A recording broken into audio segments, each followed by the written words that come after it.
Ria TV, True FM. Say Ria TV, True FM. On Ria TV. Into True FM 96.1.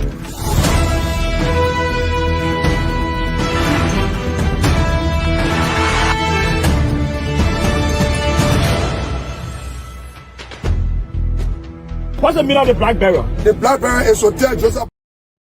All right, so good morning, people. We gone 15 days. 15 days gone the month of for August, and the year is 2025. So let me say good morning from the compound of the Renaissance Communication Incorporated. This is where we have Truth 96.1 Ria TV, the Renaissance newspaper.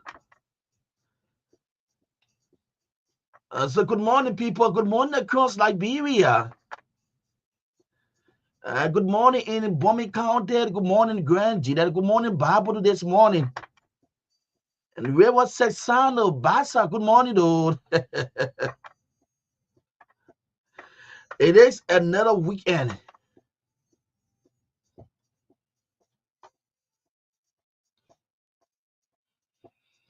And so good morning to the breakfast show here on Truth FM. Many thanks to the team. Thanks to my boss, O'Neill Isama. And then Johnson Batoma. And always here from Monday to Thursday. So I said very big thanks to you, Chief. Thanks so much. So it is another day. It is another weekend.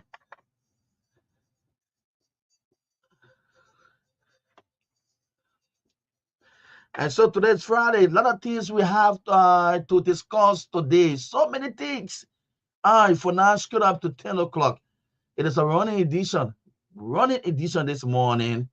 So a lot of people want to stop by here to make some points, man. A lot of things some people want to talk about. They want the public to be informed. They want the public to be in the know indeed. So they want to make use of for the breakfast show.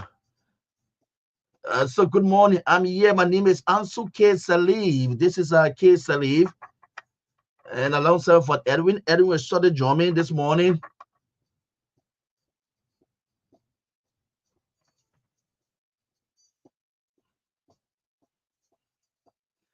And so what do we have for you this morning on our table? Beginning this morning, shortly. This show is proudly sponsored by EcoBank Liberia Limited, Orange Liberia, co-sponsored by Diamond Mineral Water, Courage Eye Care, and Cosex Teachers College. All panels India for the breakfast show. So to bring you have tips for David Coated. That run us up to 7:45 this morning. They will bring you your motivation one for that Bobby Addison, and then we'll bring you a review of for the papers this morning. And after the papers, what next do we have? We want you a few talking points on the current issue, the training issues happening in the country. Welcomes at the Ministry of Transport again. Yesterday was another protest stage at the U.S. Embassy calling on for investigation into the traffic management. Why are they not going to the lawmakers? Why are they going to the U.S. Embassy? Why are they not going to the government? The person we wish they elected, they're not going to the embassy. So we talk about it this morning right here on the breakfast show. Why Zoom Lion is shortlisted after being banned for a couple of times by World Bank. So this issue for Zoom Lion indeed coming back to Liberia is very critical. It is important that we talk about it this morning. All right. So I hope we go deep into our talking points, but passing through will be on Evelyn Sigbe. That should be the name. Yeah. Our Bridget is also involved into mentoring young people. She have this group of young people she's working with involved into this musical stuff. So they want to talk a little bit about the program, talk about the team, talk about the group. They need some support for you out there, the public. So they will stop by shortly on the program up to 8. That will be between 8 o'clock up to 8:15, 8:20. This morning between 8:20 to 8:30 on the show. We pay hoax to wearing evangelist Dashon Meton Blaid. We sit with us on the first segment to discuss the issue of drugs. Don't forget, he was one of the main campaigners. The recent said no to drugs. Indeed, he was part of that team. To evangelist Joshua Milton Bly was sitting with me this morning with us up to 9:05 right here on the show, and we'll go for a little back shot for commercial from our commercial room. Then for 9:05 up to running up to 9:30, 9:35 this morning, and that segment will be on the team from the United Methodist Church. This Rickman Road, currently in the Methodist Church. What's going on? We have Timo out this morning to talk much about the current situation, especially the recent one that happened this going time. Is that what as this at the Sinangwe United Methodist Church? Yes. So the guys will be here this morning, to talk a little bit, provide some information, some clarification on the show this morning. Then this Naomi will help with for FCB people. Then she said, I don't know, FCB people say they want to what thing again. But anyway, Naomi and her team will be here to just close this platform. So it's a very tight one. It's a running edition this morning, right here on Truth FM 96.1. As I said, thanks to Cowboy. Cowboy is the one who's screaming this program live this morning on Real TV. So share the show, invite someone to to join you this morning. Say to join me.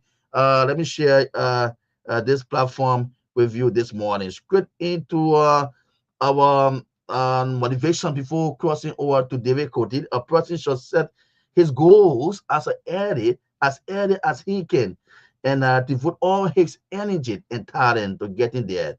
With enough effort, he may achieve it, or he may find something that is even more rewarding. But in the end, no matter what the overcome, he will know he has been alive. Friday, August 15 morning motivation from the Blear Bobby Addison. Thanks so much, Bobby. You always here with us this morning, always making sure that making your contribution through the motivation talk.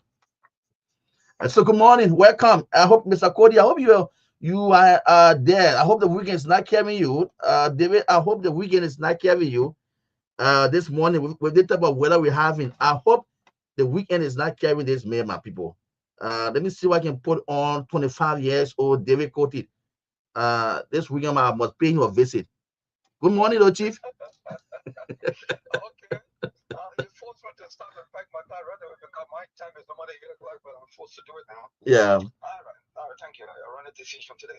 All right, this week, if you can remember, we decided to talk about your organs in your body. We started from Tuesday up to today. I promised today to tell you about how to protect your kidneys. There are some people who don't take these things serious, but it gets worse. Like yesterday, I told you, most people do not know that they have kidney problem until it gets worse.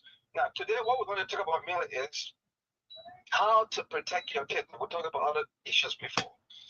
Now, the first thing you need to do to protect your kidney is to do regular kidney checkup. It's important. At least once a year. It's very important to do at least once a year. Kidney checkup. Or upon the advice of your doctor when you go the first time, they're going to tell you when to go back. That is because you need to prevent using something called dialysis. That's a machine that does the same work that a kidney can do. It's very expensive. You spend thousands of dollars every year to do so. And to also avoid kidney transplant is also a dangerous thing to do. It's not good, especially people who have for the dead bodies. A kidney that you're going to be using as a living person will either come from a living person or a dead body. Some people sign up for that. They tell their people, their parents, they sign a document with certain hospitals. When I die, I take my kidney and give it to somebody who will need it. So something inside it's not safe. So prevent it by doing your regular checkup to keep your kidney safe. Number two, keep your blood pressure under control. Your diabetes and blood pressure. If you want to prevent kidney problems, always check your blood pressure and keep it under control. Even diabetes, keep it under control. We don't have time to explain why. I will come back and tell you why you need to do that. Number 3, keep hydrated. You must always drink water. Those of you who did not even drink this morning, you got to stop that. Dehydration is very dangerous. You must drink water every day, especially in the morning. Your body is more than 60% water, between 60 to 70%. So when you sleep, you lose water naturally. So in the morning, you need to replace the water. You got to do that. Morning dehydration is very dangerous. Number 4, be careful with OTC medications. Don't destroy your liver by just walking to the grocery because you feel feverish. You just buy a tablet and keep taking painkiller. You keep taking. Stop that. It can destroy your liver. Go to the hospital and let the doctor prescribe a medication for you. Do not self-medicate. The overuse of painkillers and antibiotics can also be bad. It can strain your kidney. Number 5, be active by taking exercise always. But be careful also. Do not take exercise without resting or drinking. Don't do the Bruce Lee type of exercise. It can also cause kidney problem. Some of you don't even know whether you already have kidney problem and you're taking exercise like Bruce Lee. Stop that. Number 6, avoid excessive salt intake. Oh no. Some of you go to restaurants. By the time you get it,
and your feet swelling, no.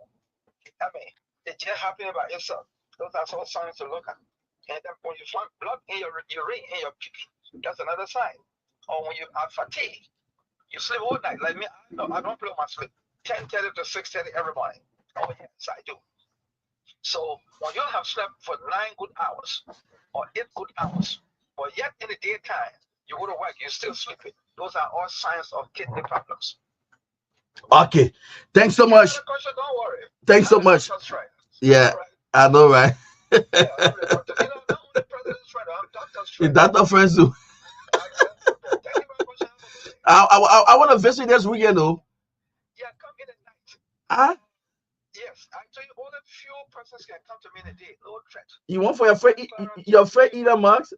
Your friend Elon Musk, my car and again. Your friend, your own friend Elon Musk again. My friend, you know you look like money man. You can't come the day you embarrass me. If there's someone like Christopher Sully, no problem. He has been there many times. He is no threat. People like Clarence Jackson, yes, no problem. You can carry time. People like Samuel George, yeah, no problem. People that own you. Those are journalists. People that own you.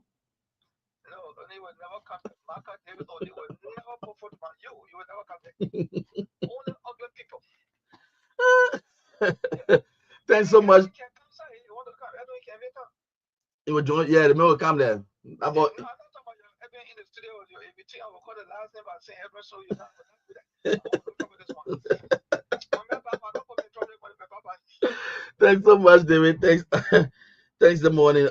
Yes, very, very consistent in the on the breakfast show. Thanks so much to you, Chief, for your contribution. You always regular indeed, and you have built up your own platform. Yeah. I can't just imagine. You have built up your own platform, your own fan base. You have a lot of followers indeed. We always tune to the breakfast show to listen to the have tips every morning. You motivate them, you give them, you allow them to start their day, especially when it comes to they have my thoughts. So thanks to you so much, David, for always being part of for the morning show. Folks, so my name is Ansu. As I said, we have like to discuss this morning, and yesterday the team for the Ministry of Transport again they went at the U.S. Embassy. This is getting serious, so and then later on in the afternoon, the guys that came from the collaborating for transport union again. They say on on on Monday it will be a major protest on Monday. The guys in from the Via Transport Union, the trucks, and commercial vehicles. They are all they say that they are setting their communication already to various unions, asking them on Monday they're going to pack off the street. And last week, uh, 2 weeks ago, it was just few group, who did it. Few unions that organized themselves. So for that reason, maybe you'll say, oh, the public not already experienced, not already saw the projects, but this time around, they're now collaborating with the team from the truck, uh, yes, the trucker, right? The trucker union of Liberia. They are also now collaborating with other unions. Maybe it comes to commercial vehicles. They are now collaborating with them and saying on Monday they are going to pack. So there'll be no trucks out there. There'll be no commercial vehicle out there. And they say if the president failed to listen to them, they're going to hold on to it even up to the time school will open. So I said this thing here is getting very, very serious. So yesterday, protesters they went at the U.S. Embassy again to protest, calling on national government attention. This time around is about the executive because I think it went as far as the House. The House set up a committee, to try to find a solution into this. But it's like that there's no way. Only maybe the House of Representatives don't want to come out and say, oh, we cannot really come out to our people and tell them there is no way we cannot make it. But the House knows very well there is no way because the executive now is playing a full role into this.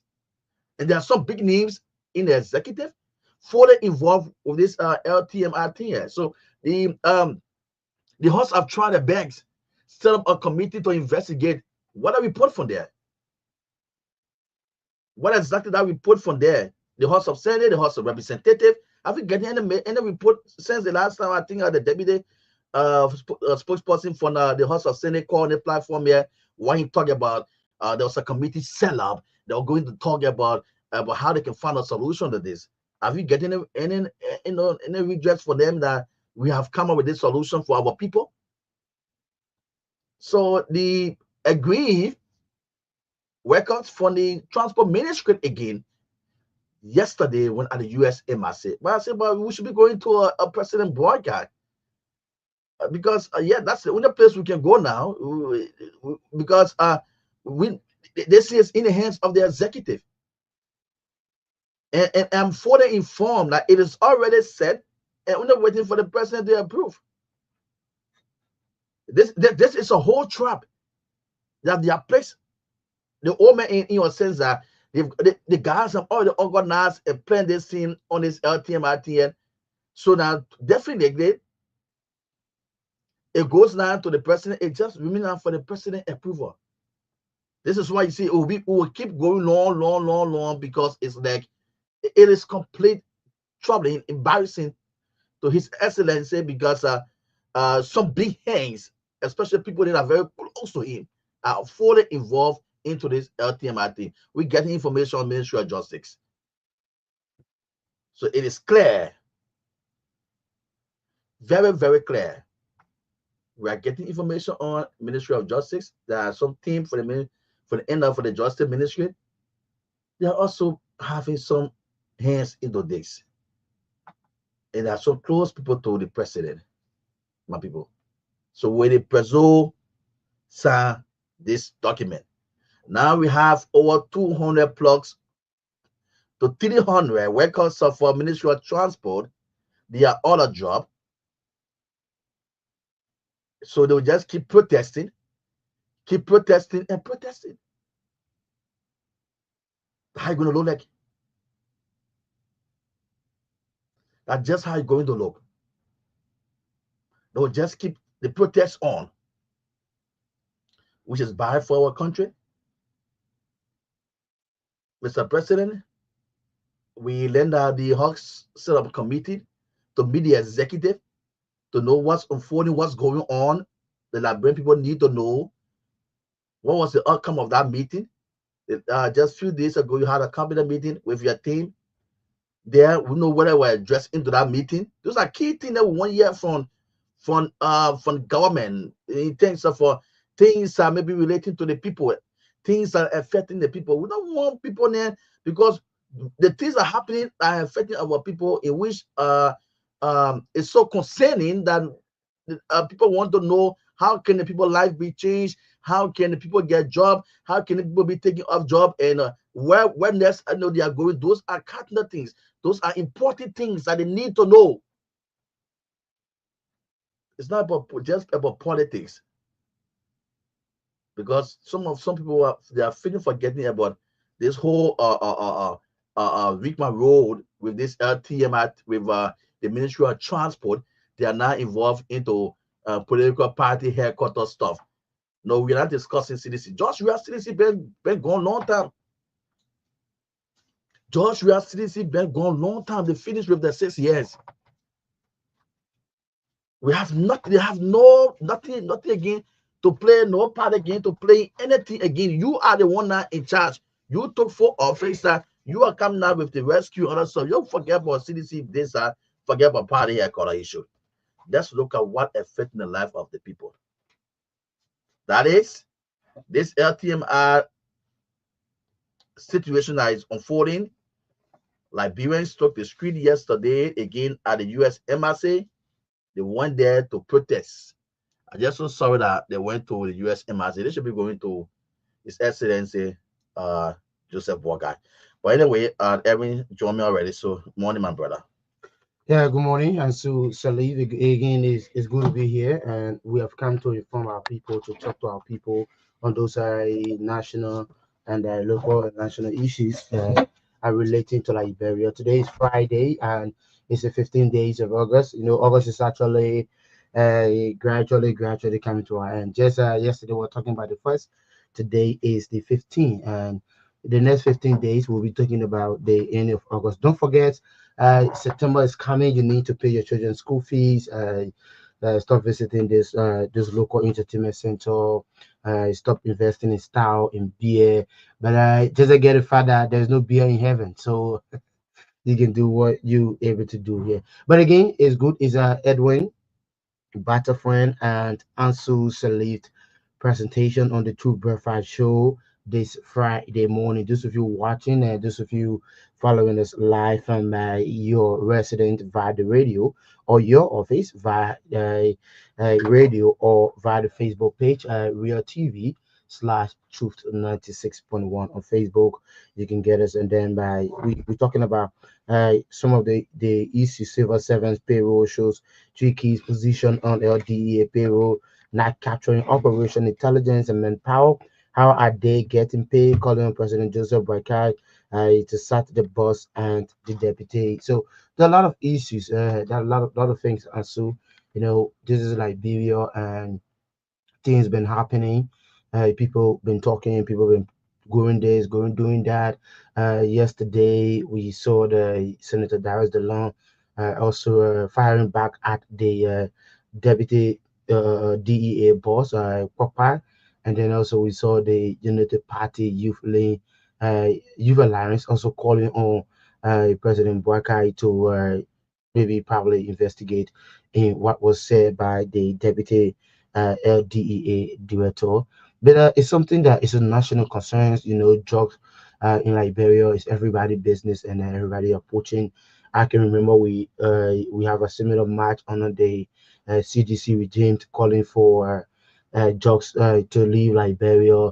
It was launched as a national emergency, and then again on August 7th, we saw another group of people who marched onto the street calling on government officials to end drug abuse. So the deputy director come out to say, "Oh yes, okay, we can fight drugs because some officials are government officials are the one who affiliating with those drug dealers."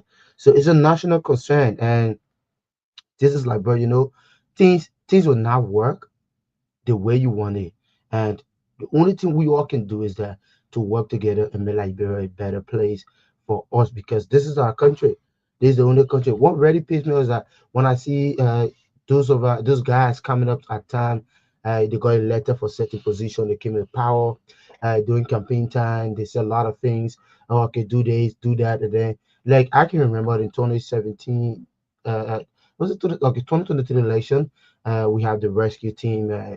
Who have that slogan on the motor that they coming to rescue Liberia.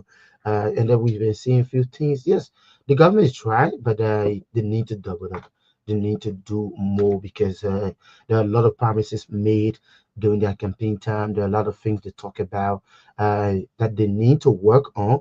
Thanks be to God. And so we also talk, and the people listed by the traffic management today. I think that issue have been laid to rest for a bit and then because their contract is signed with the past government, and now the present government was try implementing it, but it wasn't working in the interest of Liberians. And then today we see that it been laid to rest. And as one thing again, I want to mention is here.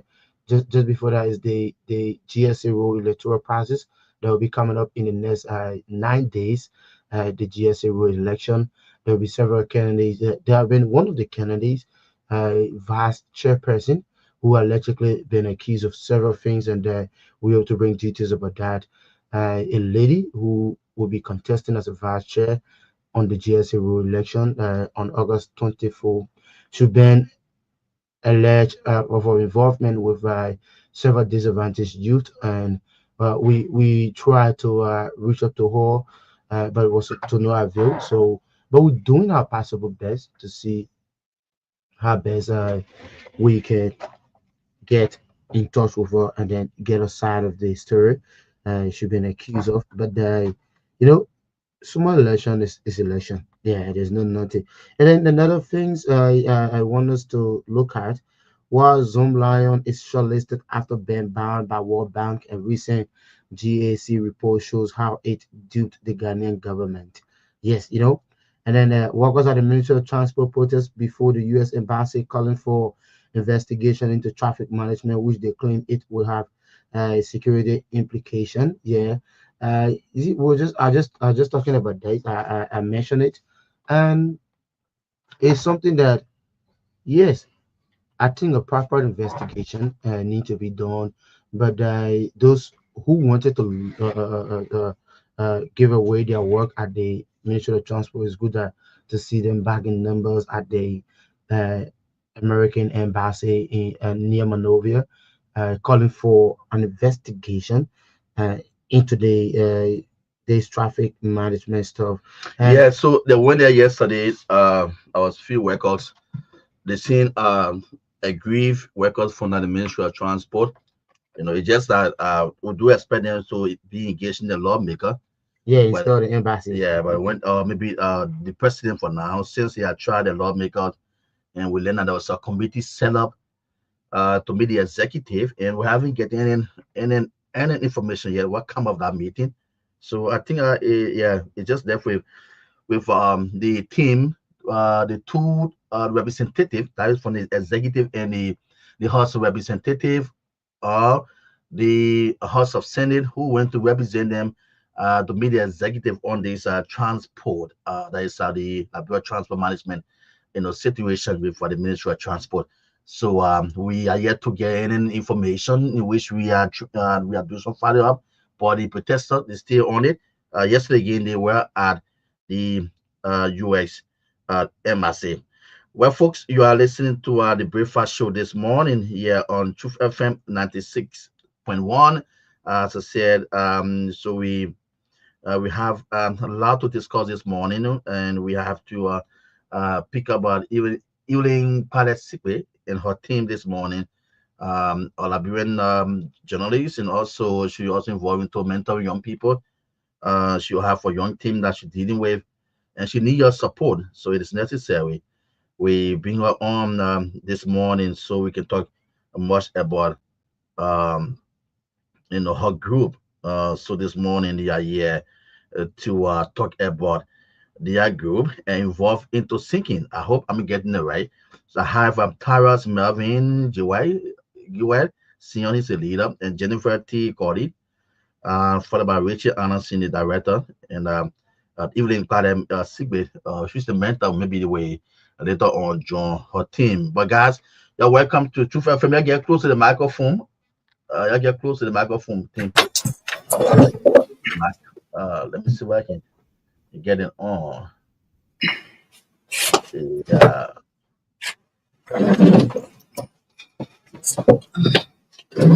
All right. So let's get to the team. Good morning. You're welcome. Welcome to Truth FM. Young people, let's first start with the leader. Is that Taras Melvin Goe or Jiwe? I have to call your last name there. Yeah, Goe. Okay. Welcome. thank you.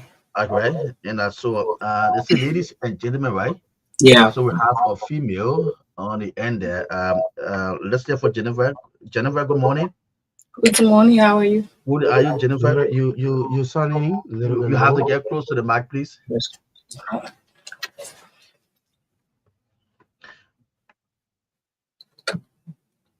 Good morning. Thank you. Good morning, Jennifer. Welcome, and just tell a little bit about no, introduce yourself. Being the so far I'm seeing you on the female, sitting with the guys in this morning on the platform. So fully introduce yourself. I am Jennifer T. Cody, a member of the Pride of Heaven and the treasure within Pride of Heaven. Jennifer, I think you can get closer to the guy who's right by you. Yeah, so you can just use a Yes, mic. because you're coming in very low. Come again? Yeah, go ahead. I am Jennifer T. Cody, treasure and member of Pride of Heaven. Wonderful. Okay, so let's get to the head of for the team. And yeah, from Taras. Taras, let's hear you. I'm Taras Melvin Gray, the privileged leader of the Pride of Heaven Music Ministry. Okay, Taras. So we mind, since being leader, we just mind what telling a little bit about your group. All right, the Pride of Heaven Music Ministry is a vision that God gave us young people to raise up talent and gift for God, to find alignment with the purpose of God. Yes, we were founded May 2024, and our primary vision and focus is to raise talent, gift, and to make them align with the purpose of God. Yeah, so and our motto was adapted from our motto was adapted from the text that says Matthew 22 verse 37 to 39. He said we should love God with all our heart, our soul, and our mind, and we should love our neighbors as ourselves. So the whole vision was driven by the passion and the love that Jesus spread throughout when he was on earth. Okay, wonderful. And how long you guys been running this for? We've been existing for 1 year now, 1 year some month. 1 year, 1 year, some months now. Yeah. And how things been working for you people? Yeah. To the glory of God, God has been faithful, or we have a consistent team committed to the vision, focused, minded, and God has been doing so much wonders through us, through our ministrations, through our charities work, through and there's so many means, and we are grateful to God for that. Being self-supported? Yes, for now we are being self-supported, and everything that happened in the group is within our own domain. Okay, so is this a team where we have maybe each member from different choir, emerging to make a team? Yeah, yeah, we are from various churches, diverse backgrounds. Okay, Yeah, all right. And so for now, 1 year to this time now, it's been so challenging, as you say, despite God been carry you people through, and what are some of the things of 40 that the plan of heaven is evolving to, apart from that, maybe ministering through seeking? What are some of things that you guys are involved into? okay. We are involved into charity deeds. By the grace of God, we do some charity work. The Bible says we should not only preach the word, but we should also show it through our actions and yeah, and the word love is in action. So we go out by the grace of God, do some charity work, to give away, and yeah. You want to give example of some of your past works, or even with maybe a past performance? Just a recap. All right, like now or on our because we have a lot of our performance on our Facebook page, the Okay. Pride of Heaven Music Ministry. Mm-hmm. Yeah, All right. So their way, if people want to follow you guys, they can just yeah, just go on your official Facebook page. yeah. And then, so have you been given the opportunity, maybe invited by churches, maybe invited by top, maybe for the end of the government, some don't have some national issues and national activities, they invite the choir over to sing. Have you not been given such opportunity yet? For our local churches, we have been given the opportunity a lot, and we are grateful for that. But on a national standard, we haven't been given the opportunity yet to go to government level for now. Mhm. Not yet, but a show is it's on the way. What about assistance fully that is someone listening to you now? Because I would like to do a live performance for me before you leave. What about assistance? So monitoring now, you think that you really need they will have to come in to have the Proud of Everyone team. What about assistance that you really need now? Maybe it will be more than you need more, but some of tangible things that you need now that someone should help you on. Okay. For now, one of the key thing that the team need is musical instrument like the piano, the jazz drum, or speakers, microphones, and many more. Basically, it's instrument. Okay. Yeah, musical instrument basically. So how you do your practices? How you talking that you need musical instruments. So how do you go for practice? What to do rainy season? How you manage? Okay, for now, since we started, we have been using our local churches for from where we are part of, and some of the team members we use their churches open arms to us, and we've been using their instruments. Yeah. Okay, all So, right. so in terms of difficulties and challenges, will you mind telling us what are some of the difficulties you guys face with running your operation? Okay, one of our difficulties is financial issues to run our daily programs, our annual programs like a year time we run the charity. In every December we plan that we run a charity, charity giveaway out Every December. every December, and we find it so challenging because most of our members we are all young people, some of them are students, and to get finance is very tough. But by God's grace, we've been doing our best, but we found a lot of challenges in this. Let's say from Richie. Is that Richie Anderson? Yeah. Yeah, Richard Anderson. Richie, let's say for you. Yeah, You want to add up what you listen to Melvin?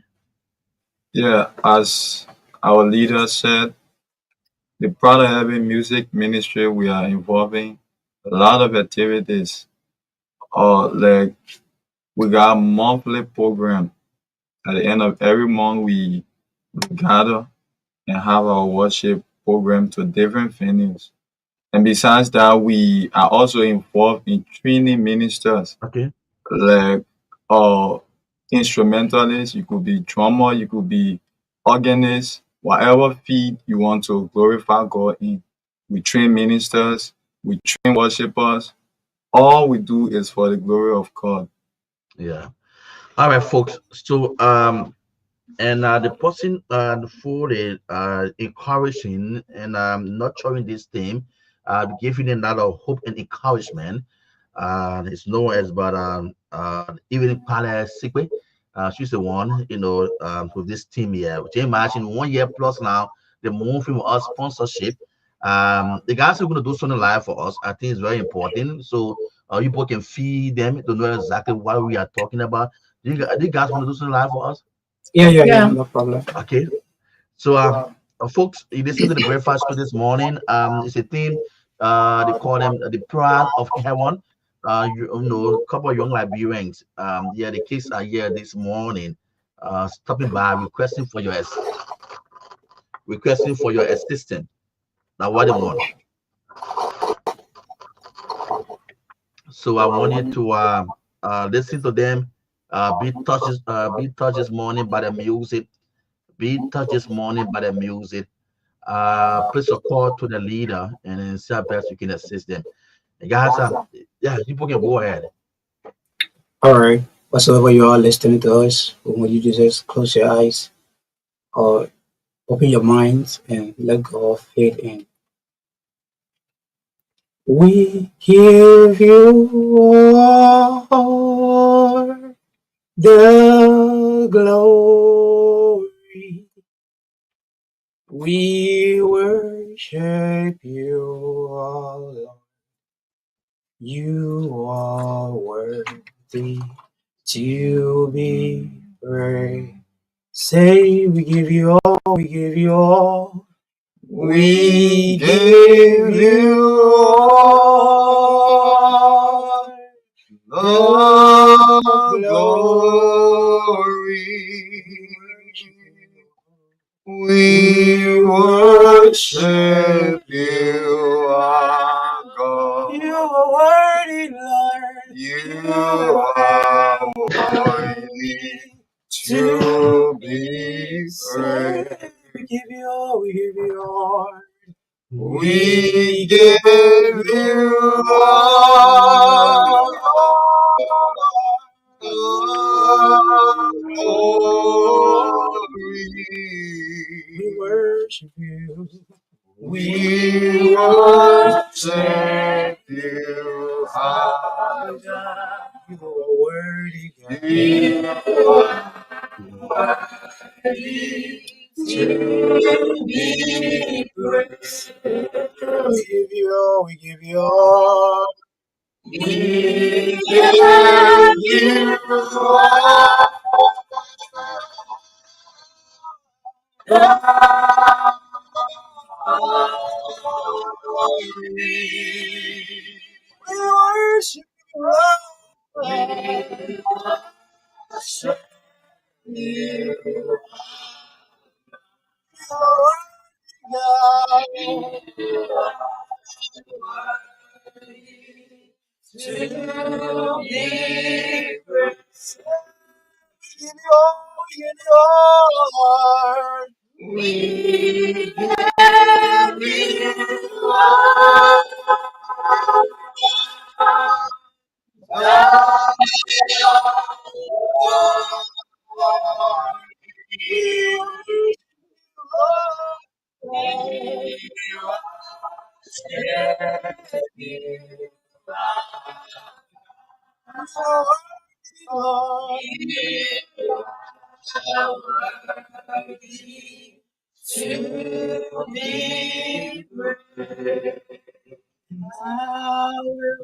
Not keep silent. I will always worship Worship you. Said I will not keep silent.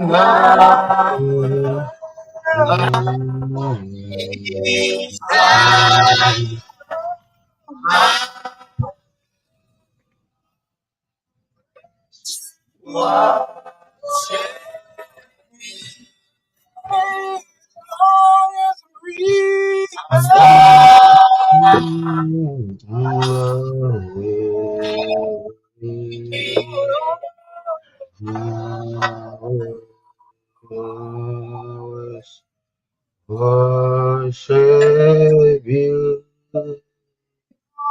I'm breathing.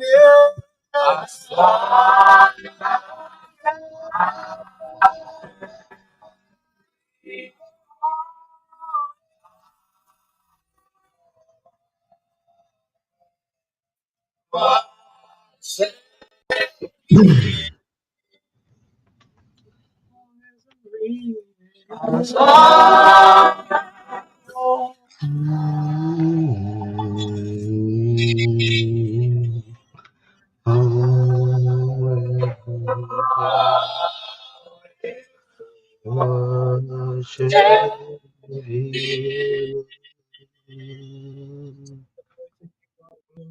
Okay.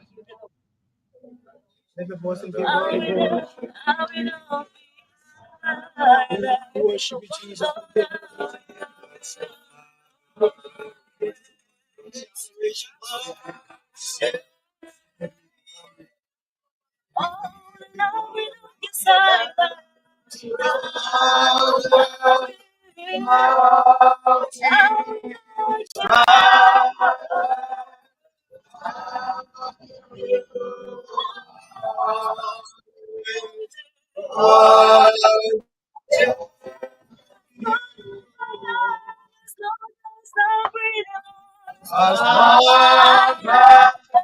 I'm breathing.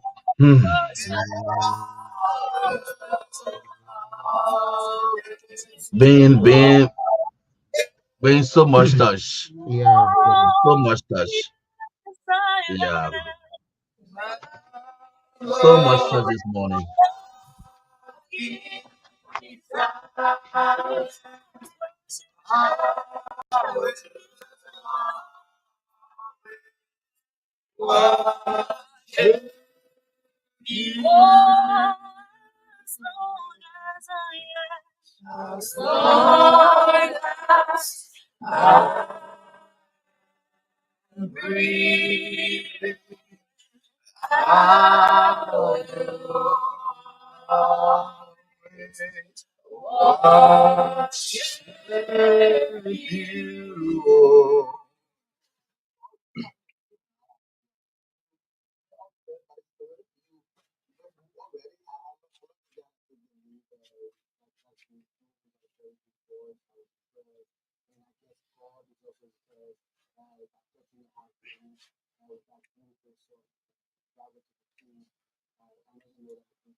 Thank you.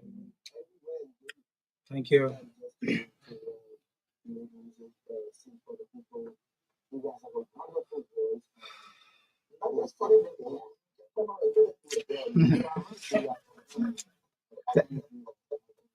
Thank you so much. We are grateful. Thank you. Thank you so much. Thank you. Thank you.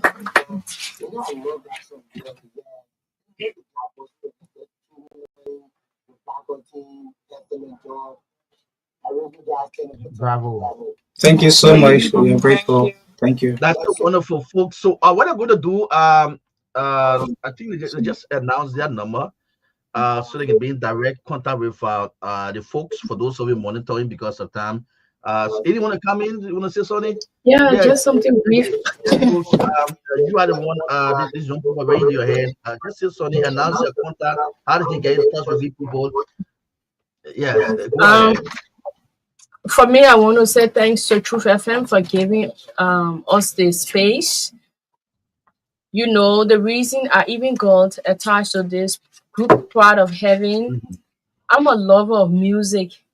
Unfortunately, I don't have the voice. Okay. So coming to be a mentor to especially the leader, and we've been having number of conversations to be able to even bring people apart from just singing, but they can also utilize other gifts and opportunities. Mhm. That's why I'm really happy because for me, not just as a media person, I'm a pastor. Yeah. I believe in mentoring and making leaders after us. So today we've come to seek support. You know, sometimes when I watch YouTube and I see the Joyful Noise group in South Africa, Yeah. you see the musical team from Kenya. So I always say to myself, Part of Heaven will be more than this one day. Amen. Amen. But you know, it can only happen when we have the right support to go out, host crusades, or even perform for churches. You know, a lot of time, right, they will say, oh, yeah, thank you.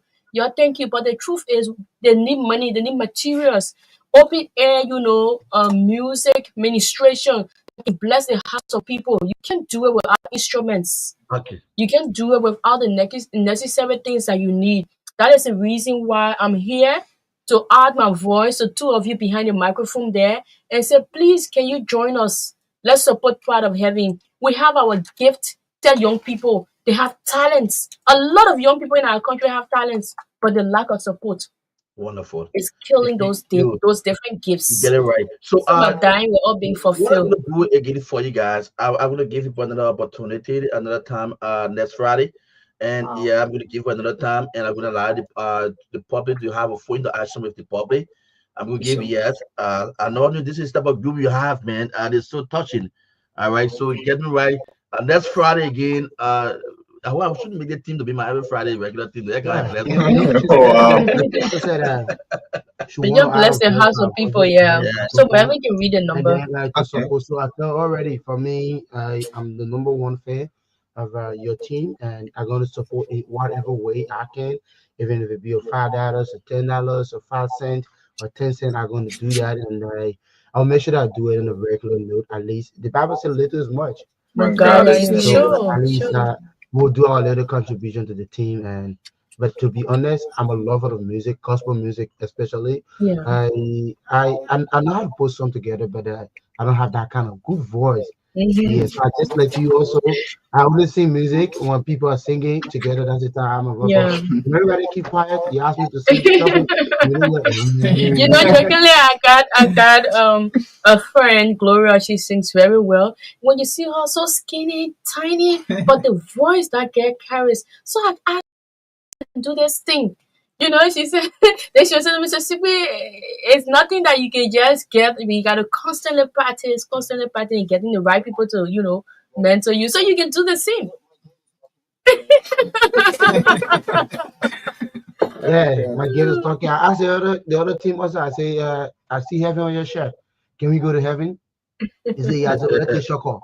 You know, you gotta live a holy life. All right, guys. So Holiness is the just only key. announce you guys can announce your number, and so those are monitoring or can be in contact with you people. As I said, next Friday I'm going to be on the team here again, so we can we can have much time. And you maybe have time to perform 2 3 songs. Yeah. Yeah, so just announce your contact and also how can other people follow you on Facebook. Okay. Our number to reach us is 077 33 22 484 0779 19 07 81. These are the numbers you can call us on, and you'll get us. And we are on Facebook. We are the Proud of Heaven, and we have our fan page, the Proud of Heaven Music Ministry. And we also have our first song that the group and put out, and it's on YouTube. It's on Instagram It's on Audio Mic. You can go and download it. It's called Jesus Has Done It Again.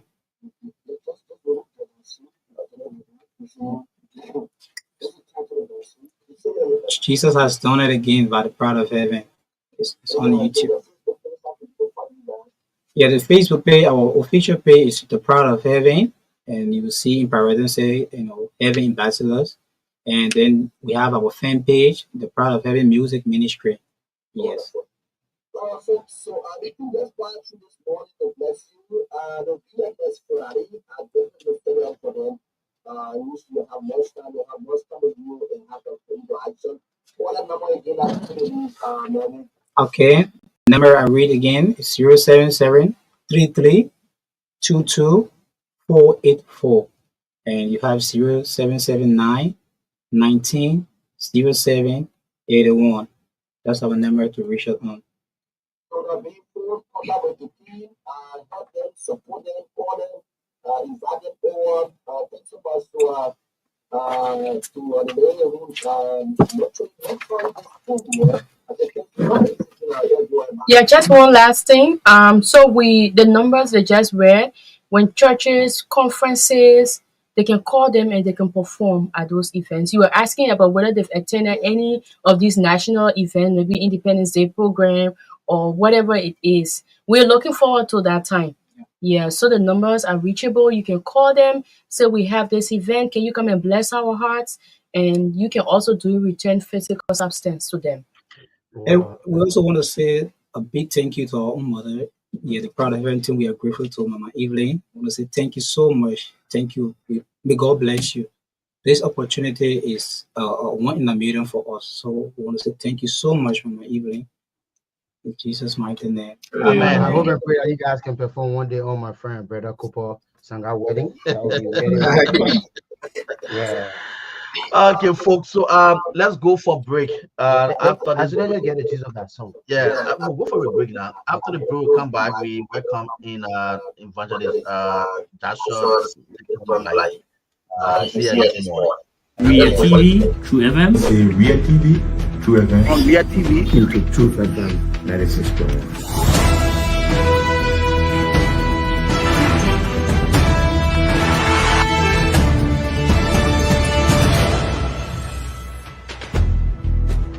What's the meaning of the black barrel? The black bearer is to tell Joseph Bakala, if you don't organize yourself in a grateful manner, we'll keep your plate. You might say what you want to say, but for us, we are here to make sure we build our country, that we are respected. We have donors that are coming because of the confidence.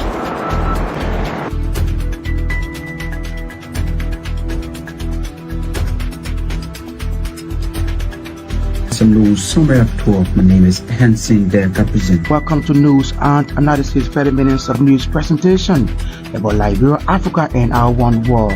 Presenting this newscast is proudly sponsored by Orange Liberia and EcoBank Liberia Limited.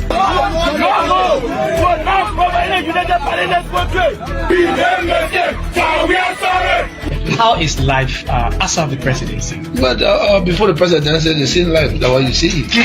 I live a different life. You know, when I was not president, this life, that's what I live, you know, with my family and I have a lot of interest in the health sector, the educational sector, and the agriculture sector. Roads, connecting roads, Yeah, we are calling international community to come to intervene for us because, like I just stated previously, we don't know who to trust.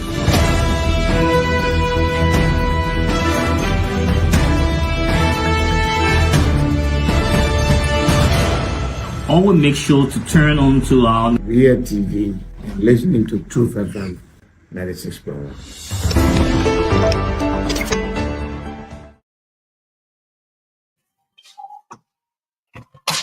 Yeah. Yeah.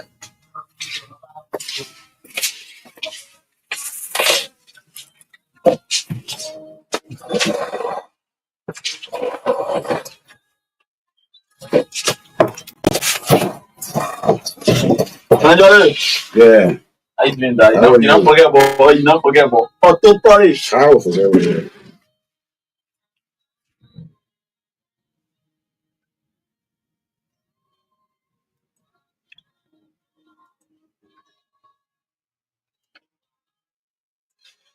The proud of having team this morning. What a song to inspire you, especially to begin your day. It's so touching this morning. It was good by having him on, and as I said, we definitely being on again next Friday. I think so. You can have a full interaction. That is it. Thanks so much BRA. to HYI. Sigrid. She's the one who helping the kids, so you can join her to help your support. All right, and folks, well, My let's partners go for a show. want to watch. Is it possible to go live from here? Yeah, Chief FM. My name is Ansu. I'm here also for Edwin. We are taking the business this morning, and we have with us evangelist Dashan Metamai. He's was on the segment this morning, the issue of jobs. It's a major thing in our country. A few days ago, we saw young people in also like somewhere there in the so clean community. How can we get rid of jobs? How can we fight this thing? It's not an easy thing. Evangelist Blind and his team, he running a home tool where he get taking care of young people, and especially involved into jobs, and he's there nurturing them in the mind. There are a lot of activities that he running there at his ministry. So this morning, we're going to bring it on the topic about it. How far, where are we with those issues? How can we, are we anywhere, or is it getting out of, is it getting worse up? That's the question. Those are the things I know that are being on, so we can talk about it this morning. Good morning. You get close to your microphone. I see somebody. Good morning, Kevin. Good morning, Kevin. Good morning. Welcome to Truth FM event. Why we haven't shared this platform? I don't know. Is it 1 year now since we shared this platform together? I think Yeah. so. Yeah, man. Yeah. Oh, yeah. The last When I was doing the 1 million signature against drugs abuse. Yeah. You myself were so we talk again about drugs. Morning. Welcome to Truth FM. Thank you so much, brother. How's the ministry going on? How's everything going on? By His grace. You're just moving on with it. Yes, man. My man. Yeah.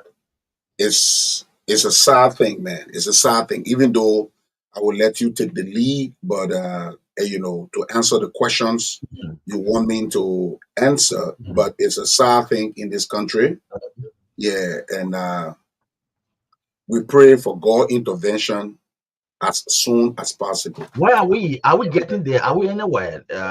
With the issue of drugs, where just recently I saw you with a couple of young people again somewhere in the Soul Cleaner community, where we have few young people lost their life again to drugs. I saw you there again, providing assistance. Where are we? Are we anywhere with this issue? Young people keep dying. We keep losing a couple of young people. Family keep losing their children. Are we anywhere? Well, last week when I saw the public out there from the crowd of Sister Amma Gideons, I got hope. I was very, very hopeful. Then a situation of Kevin Carter was played or replayed in Liberia. Kevin Carter is the journalist who took the picture of a little child who a voyager was about to eat. Okay. This child was going to the feeding center in South Sudan, where the UN headquarters was. And the child was about half mile away. And Kevin Carter saw that child and saw the voyager. But because he wanted to take a very good photograph, he allowed that child to die in the hand of the voyager. Liberians wanted to show news. They wanted to show life on Facebook. And they reported the death of 4 persons. It's all over on the social media. But at that time, those people were fighting their life because they took drugs. They were fighting their life from Tuesday night, Wednesday morning, Liberian gathered, taking photos, taking video to post, reporting 4 persons have died. Even myself, the first lady heard the news and was concerned and asked me, and I gave her the news. I said, look, it's on Facebook that 4 young children took strange drugs and died. Only to discover yesterday, to receive a call from 4 community service givers who fighting on these drugs. One of them based in the US, 3 of them based around here struggling by themselves. They called me to tell me that the 4 person that was dead, they tried to take 3 among them to the hospital. That is, they noticed that 3 among those 4 people that were laying down on the ground was alive. So your point there is, it's so that people come around to help, give that assistance to get the case out to the hospital, but they were there recording. They were there. Sending out to the world that 4 persons died again from drugs.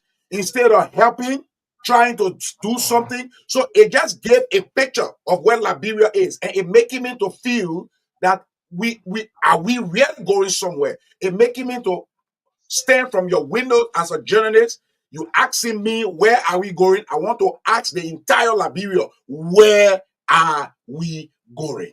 Is this something we just want to make for fame? Some people just want to get popularity from this. Some people just want to get money out of this. Or are we actually fighting drugs? Imagine, Kevin, 2 Sundays ago, children from the ghetto was paid. They were hired by church, for them to go fight each other. The Methodist Church having a group that say they support gay, the other one say they didn't support gay. They hire children from the ghetto to go fight. Hey, I received that information late. The next time, Reverend, that's a strong allegation though. They have evidence on them to prove it to you that this is why, maybe the 2 churches did. Yes, I have evidence. The ghetto is there. The ghetto is there. The ghetto is there. And that is why I believe politicians, the citizenry, keeping these children in the ghetto so they can look at this, they can be able to locate them anytime they want to locate them, to use them for themselves. Imagine people want to protest, instead of convincing people about what they need to protest about. Students in the highest learning institution going in the ghetto to tell the children in the ghetto, we're going to protest. Follow us, let's go to protest. People from the church going in the ghetto, they're fighting for property, they're fighting for something, calling the children from the ghetto to go fight for them. So that the reason why they're keeping these children around, that the reason why they don't want to help these children, because in my view, helping these children is one easy thing that the government, the community, the church can do if they want to do it. Why? I have the evidence that since 2007 till now, I have helped on record 800 plus children.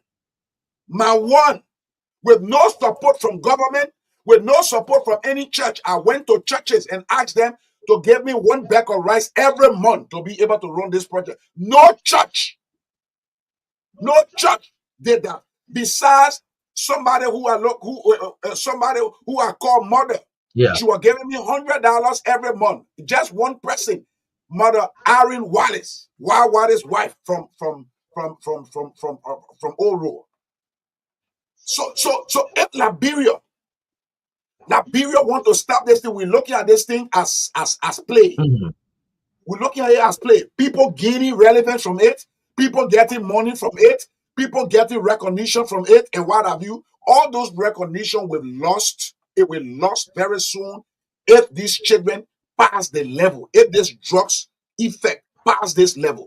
Wonderful. So the reason why I decided to bring you on this morning, you are the way you said you want possibly run your program, fighting this substance.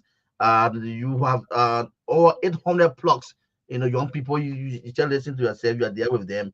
You also interacting with some other, some of the Korisu involved into the same program. When you guys meet, what are some of the things you guys discuss, to talk on the table. How can we fight this? What's the way forward? What's the solution? Well, I believe the solution is for Liberia to look at it as everybody's problem. The president said it's an issue of national emergency.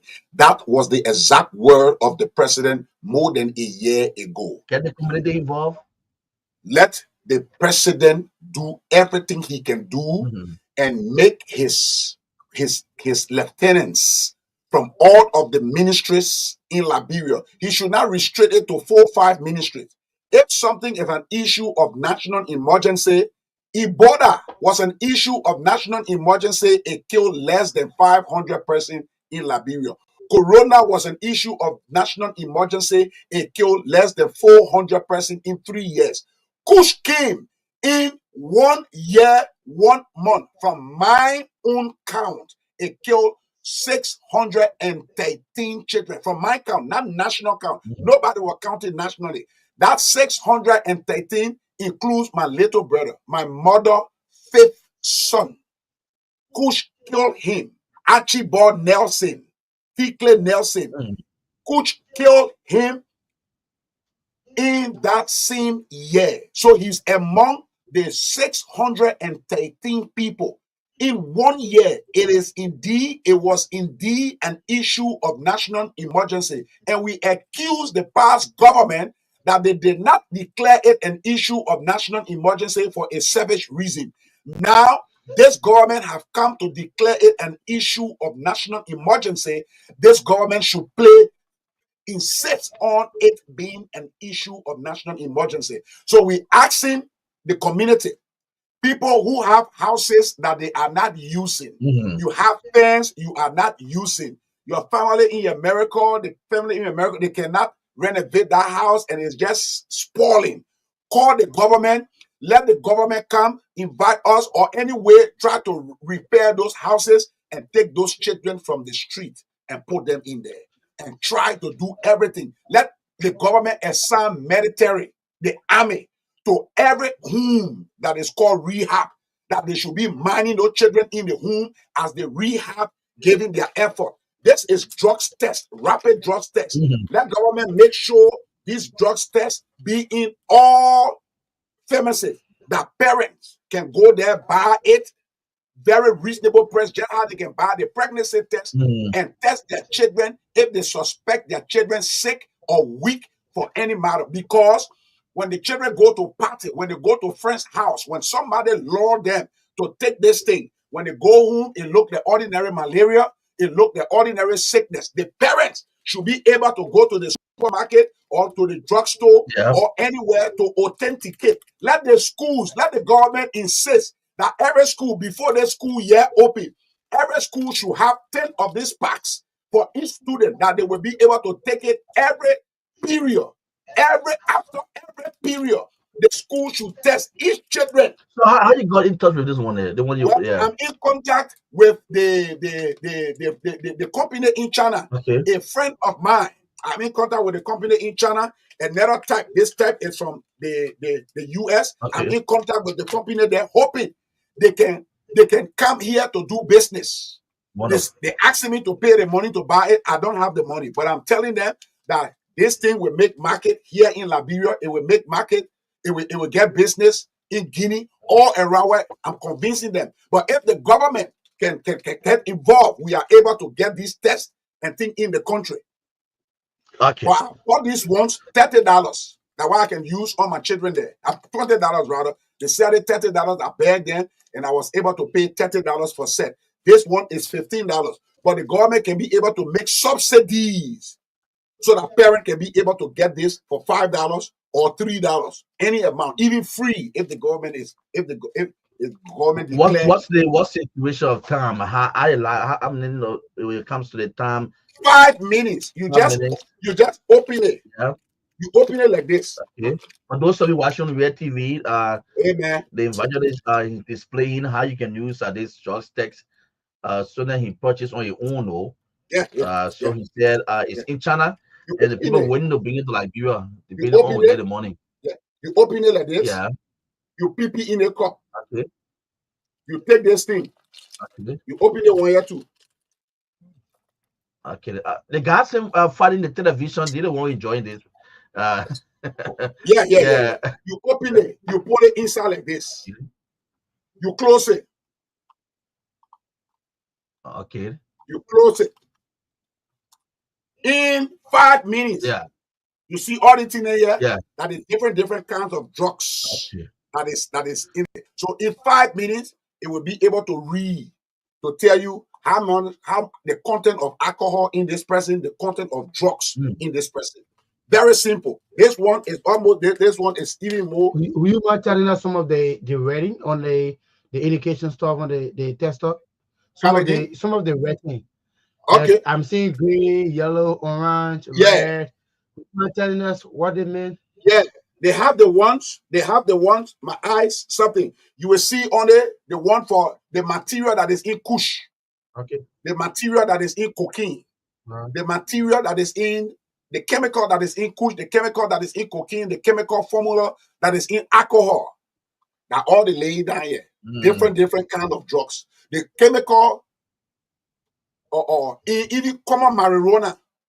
Yeah. Now what you will see here. But when you got this, did you reach up to the Liberia medical team to assess that test to approve or either it is good, it can be used for drug tests?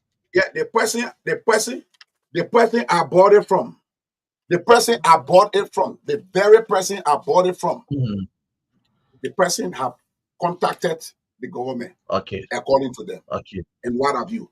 This guy and his wife, the guy is a Liberian. Okay. He married a Chinese woman who's investing heavily already in Liberia. He is a Liberian, and he is a Liberian, and he married a Chinese woman that is already investing in Liberia. Even though I'm doing everything I can do in my power to convince this man and his wife to bring a fresh consignment in the country. I'm talking to him and his wife so that they can bring fresh consignment of this drugs test in this country. They already ready. We even tried to get, they said I should be able to get patent right for it so that if they bring it, they will not lose. Because somebody could see them now because they bring it and think when they already made a struggle that the condition they gave me, when they already struggled to bring it, with all the patent right, somebody could take it up and what have you. But I'm talking to them as we speak. I'm talking to he and his wife, begging them, or Chinese woman and a Liberian husband, to bring this drugs test in this country. Evangelist, for the expression I'm seeing, like you are frustrated, you are disappointed, like when the entire process, maybe with government, the right government is handling this issue. I'm seeing a lot of disappointment though. Look, let me tell you something. The government need to treat it as issue of national emergency. Not to just say it, just say national emergency. Period. The government should I think the government should allow the police to mandate special task force. They should bring a unit under the police to help the EPS. They should bring a unit, not the EPS, but the LDEA. They should bring a unit honor the AFL to help DEA, because when it was Corona, the army were all in the street, making sure they were serving as immigration, local immigration. You cannot leave one county to go to another county. They were restricting movement.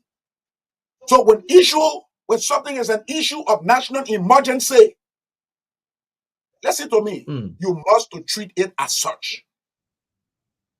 You must treat it as such. For me to receive that labor yesterday, for me to receive that young man yesterday,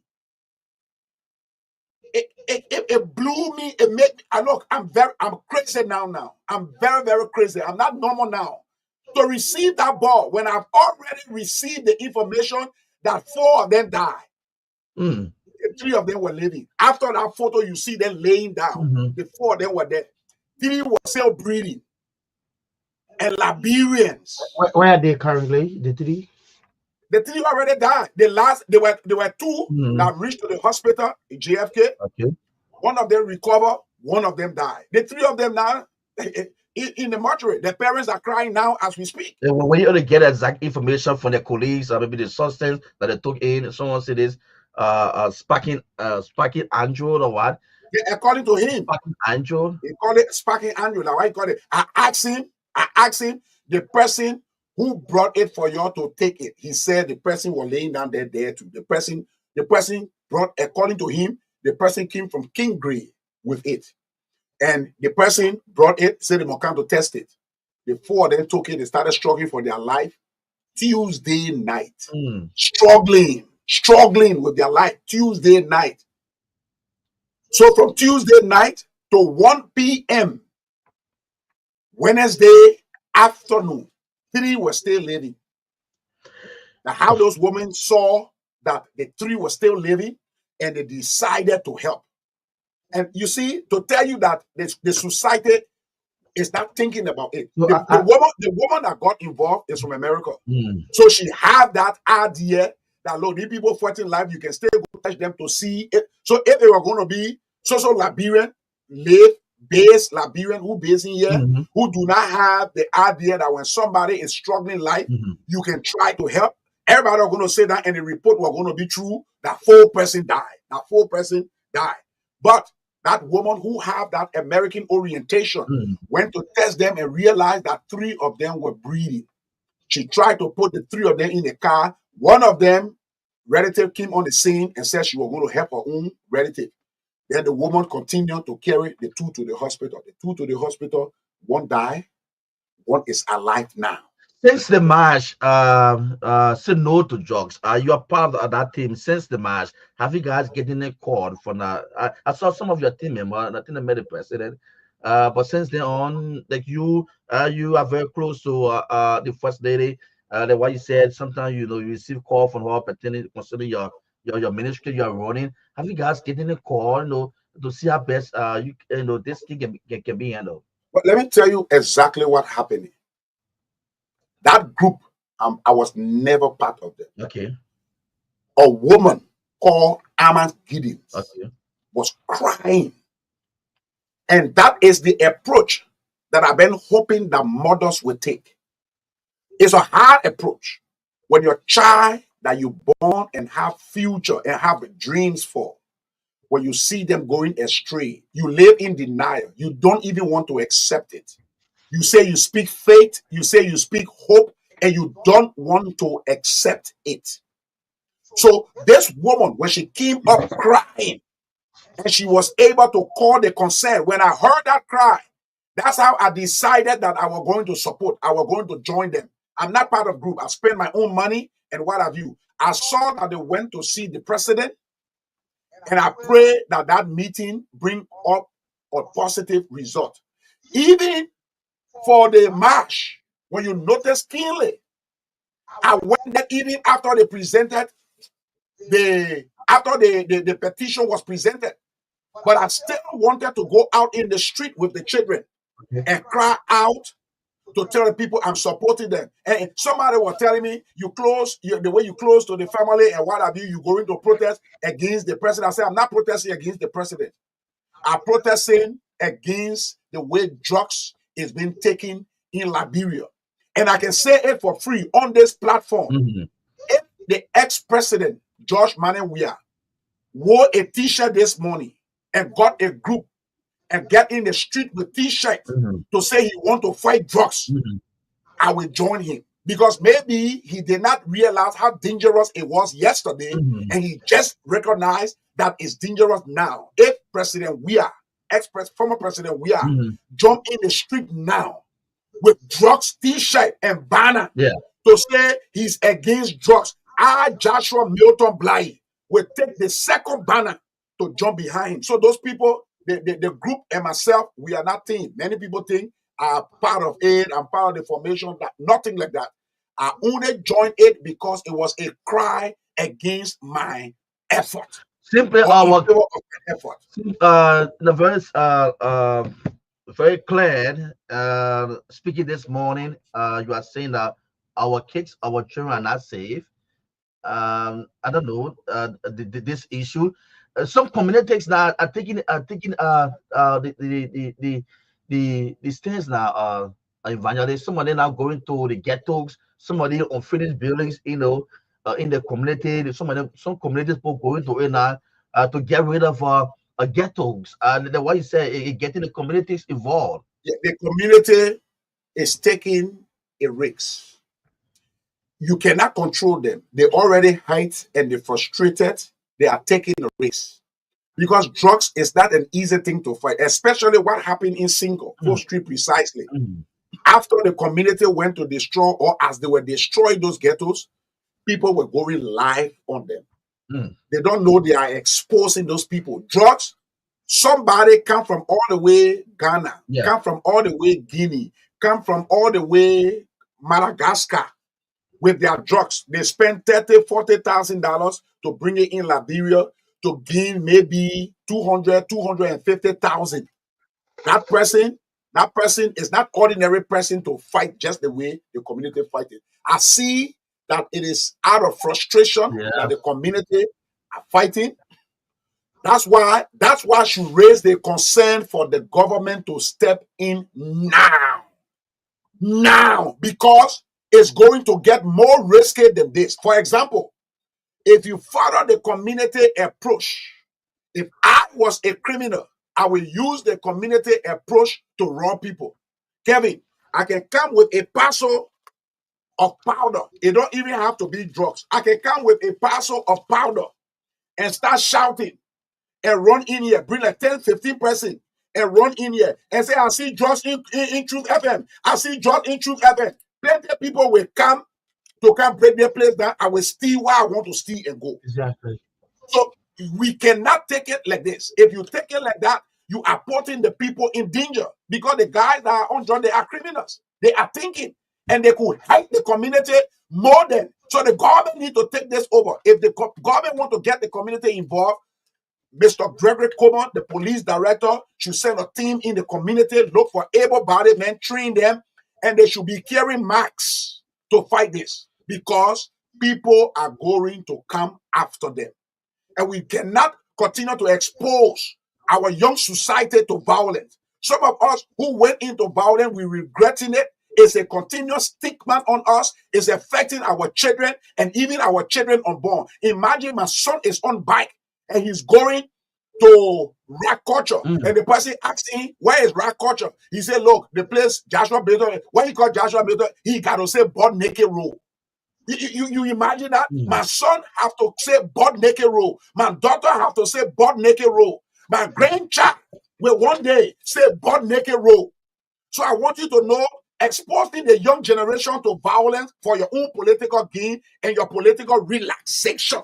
You want to be relaxed so that the young people can be in danger. You brought guns. You were relaxed. So there's some of you who used to visit up on the war front to encourage us. They are relaxed. They are ministers today. They are directors today. They are leaders today. They are senators today. They are representatives today. When they send us on the war front, the same thing they want to do with the children. They want to relax so that the children can endanger their life to go fight people in the ghetto. What is that? Folks, you listen to the Breakfast Show this morning here on Truth 96.1. We have us evangelist Jason Metamblai. This morning we are talking about drugs. You can have your say. You listen to him. He has said so much indeed. It's not just about sitting and say it is a national emergency, Edwin. Yes, it is something exactly. which we have to engage. 0776-9274-72, the numbers to call. 0776-9274-72. Let's pick up a few calls quickly. Emmet from Cax City, you are live. Good morning. Good morning.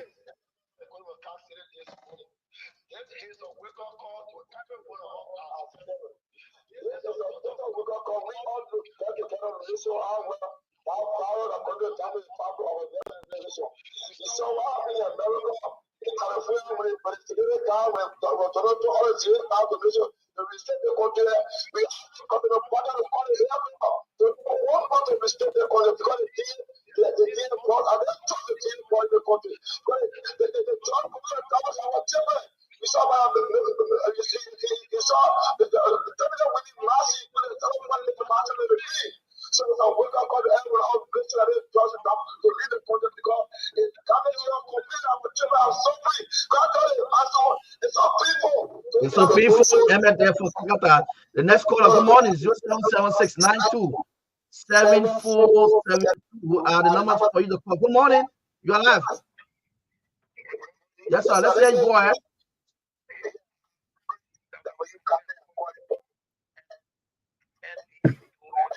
Mm-hmm.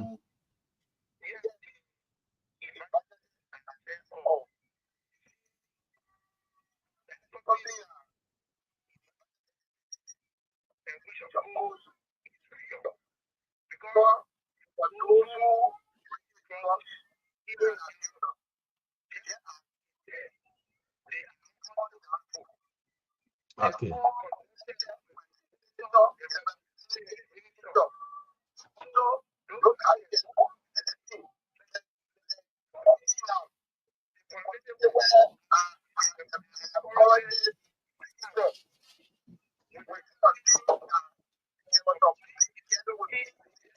Okay. Find it, Turkish. Okay. Find it. Okay. Okay. Thank you. Let's hold it. 30 seconds quickly. We have to get to ready for him to respond quickly. Let's say go ahead. No lie. Yes.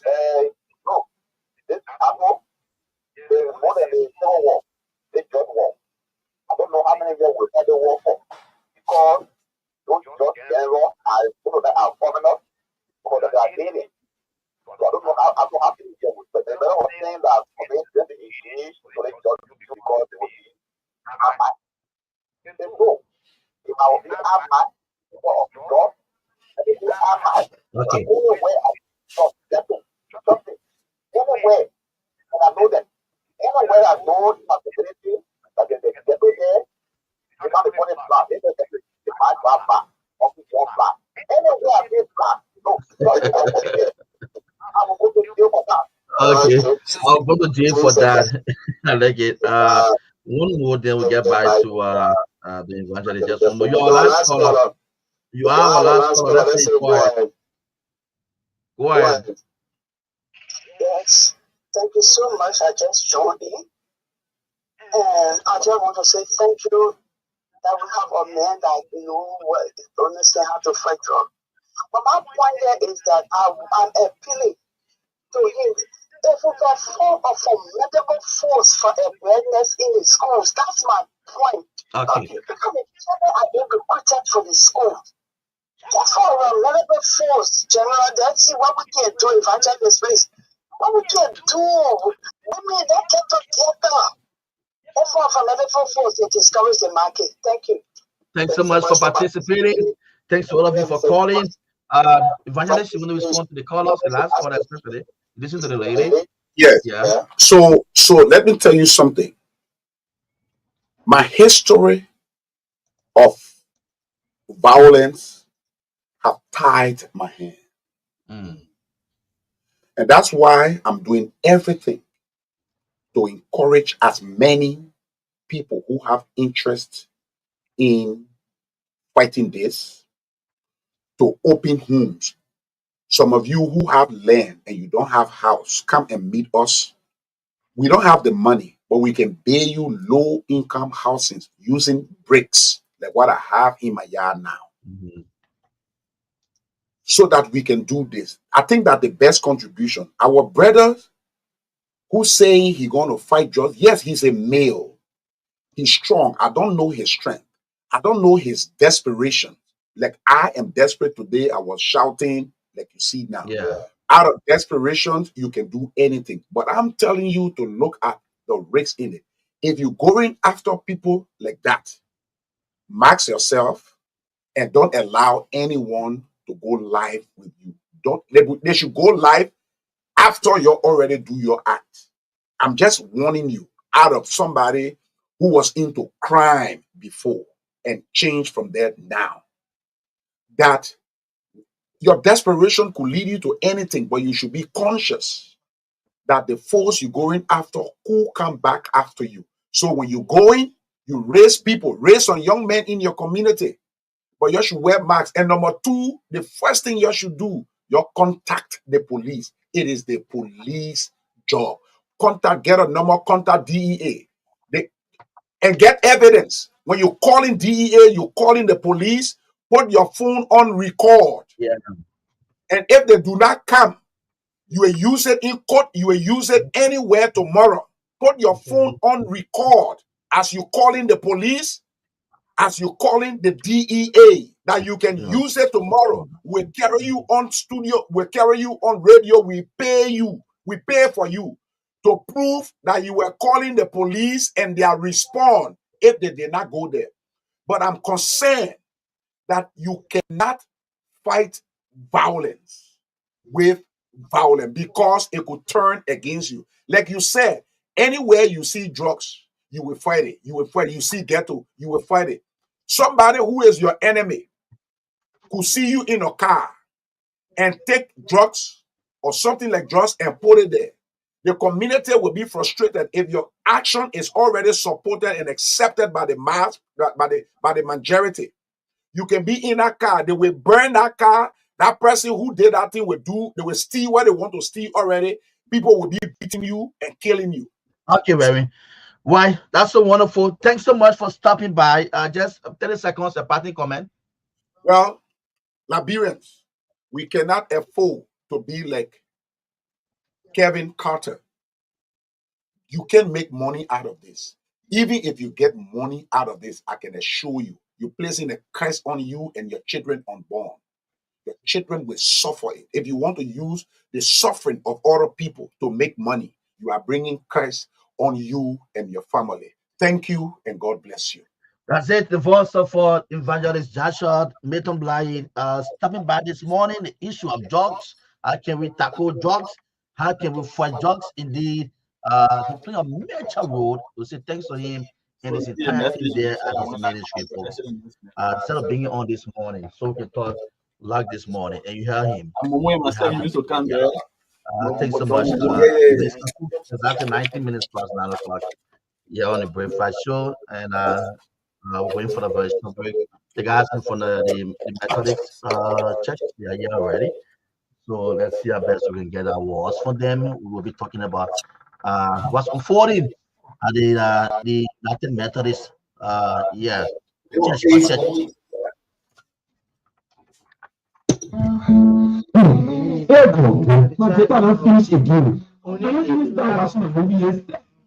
Tell me, the city shall happen to me, and you know everything else. Let's this way. I'm telling you, man, I just wish to get something where you can be able to get plenty of data without breaking your back. But when I get good news, with Orange always away. Orange just made a way for us to enjoy plenty data. All you need to do, just dial *222# right now. I'm enjoying plenty data for small money. Really? 222? Yes, with *222#, you get unbeatable data deals. For just $1, get 1.75 gigabytes for a whole day. With $2, enjoy a massive 5 gigabytes for 4 days. And for $5, you get 13 gigabytes for 7 days. Buy for yourself or share with your loved ones. Just dial *222# or use the Orange Maxit app to stay connected.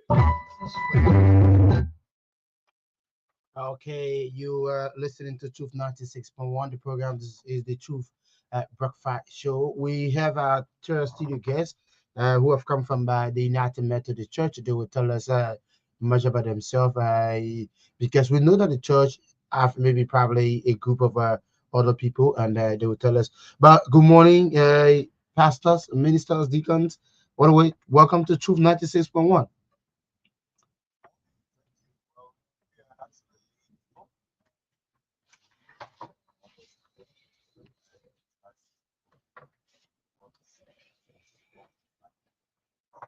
Okay, and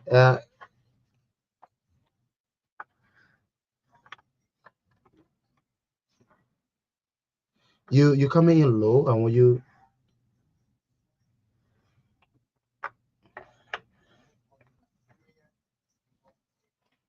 okay.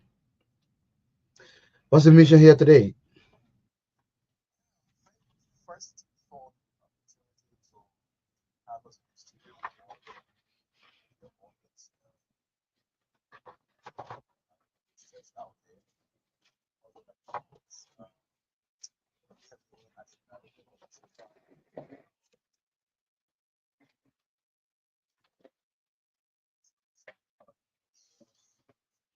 Okay. All right.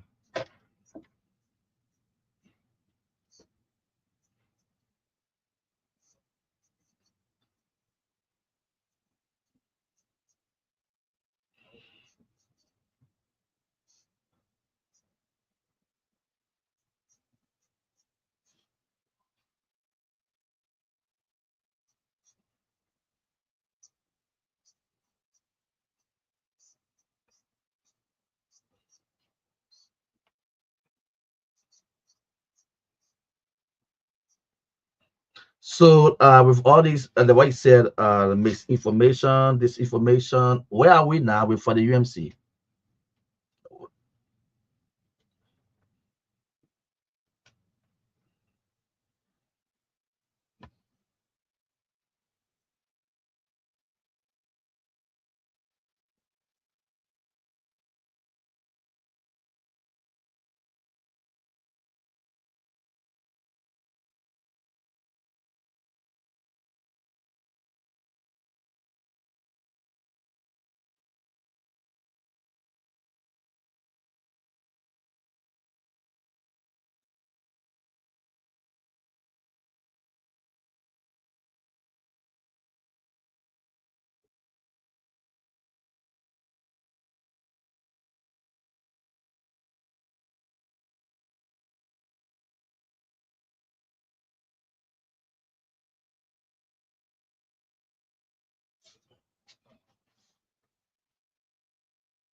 Mm-hmm.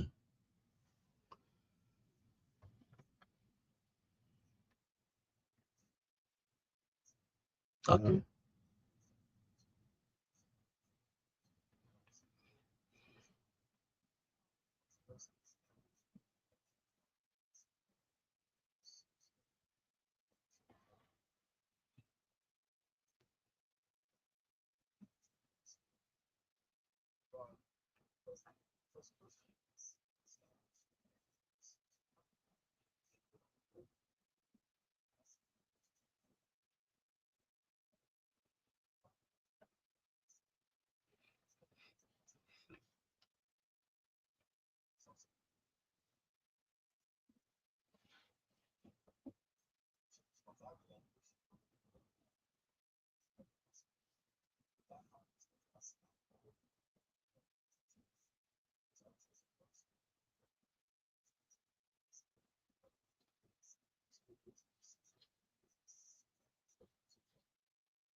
Book that our folks from the other side are running around with that says we in Liberia can make our own book of discipline. If we make our own book of discipline and take out all of the languages that people are a little bit confused about, does that stop the noise? The last possibility and hypothetical question I want to ask is we are a 190 plus year old church. In 2024, we have an issue of a language in our book of discipline. Do we run away from our church because of that? With the possibility that we can still fight and undo whatever that is, if it's a confusing thing for a lot of people? I think the best option is we stay, we engage, and we try to solve problems. So all of the language propaganda that has been in the space around marriage, I think we appreciate when people are confused and they don't understand. But what we say in Liberia is our folks refuse to tell the Liberians that in those very books that they reference or our book of discipline, it says that we have the right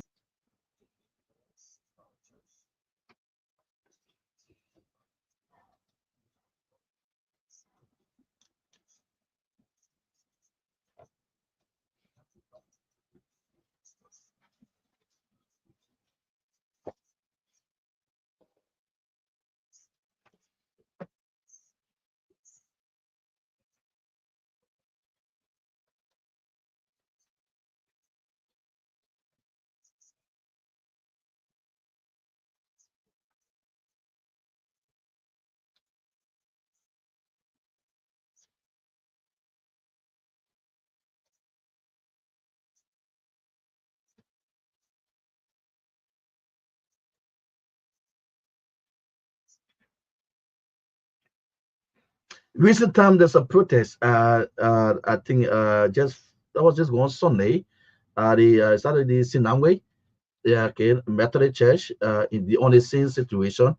And someone will say it keep growing. What is propaganda or what? But it's like it really joined the popular attention. So I don't know how you guys in terms of addressing it. Yeah, I will just start and Julie will continue. Look, listen, the intent I told you for all of these lies is just to ensure that what you see happening at ST continues to happen so that GMC receive their members. But the fact is, if you join a local church or you join a church organization, you agree with the process to enter and the process to leave. There's nowhere in our church, if you disagree with whatever the situation is in our church, some of the members of the church can take a vote and decide that this church is no more a UMC. There's no reference in our law. So the fact that you became and took a vow to be a UMC, you got to submit or subject yourself to how the book says you should live. And part of the problem with the local churches are that there are groups of people in our local church who believe that UMC has a problem, but she can fix it and they're not going anywhere. Others says this problem is something I can stand, I want to go. But the guys who are saying they want to go are telling the folks who want to remain UMC to get out of the church. It doesn't work like that. There isn't any reference in our law that says you can just tell others who and you contributed to a local church to just get out because you feel that something is wrong and you don't have the patience, the tenacity to stay and fight and fix it. So that's what is happening with SC. Over the last 1 month, there hasn't been any worship service. Folks who want to remain UMC and folks who want to leave have been at each other's throat.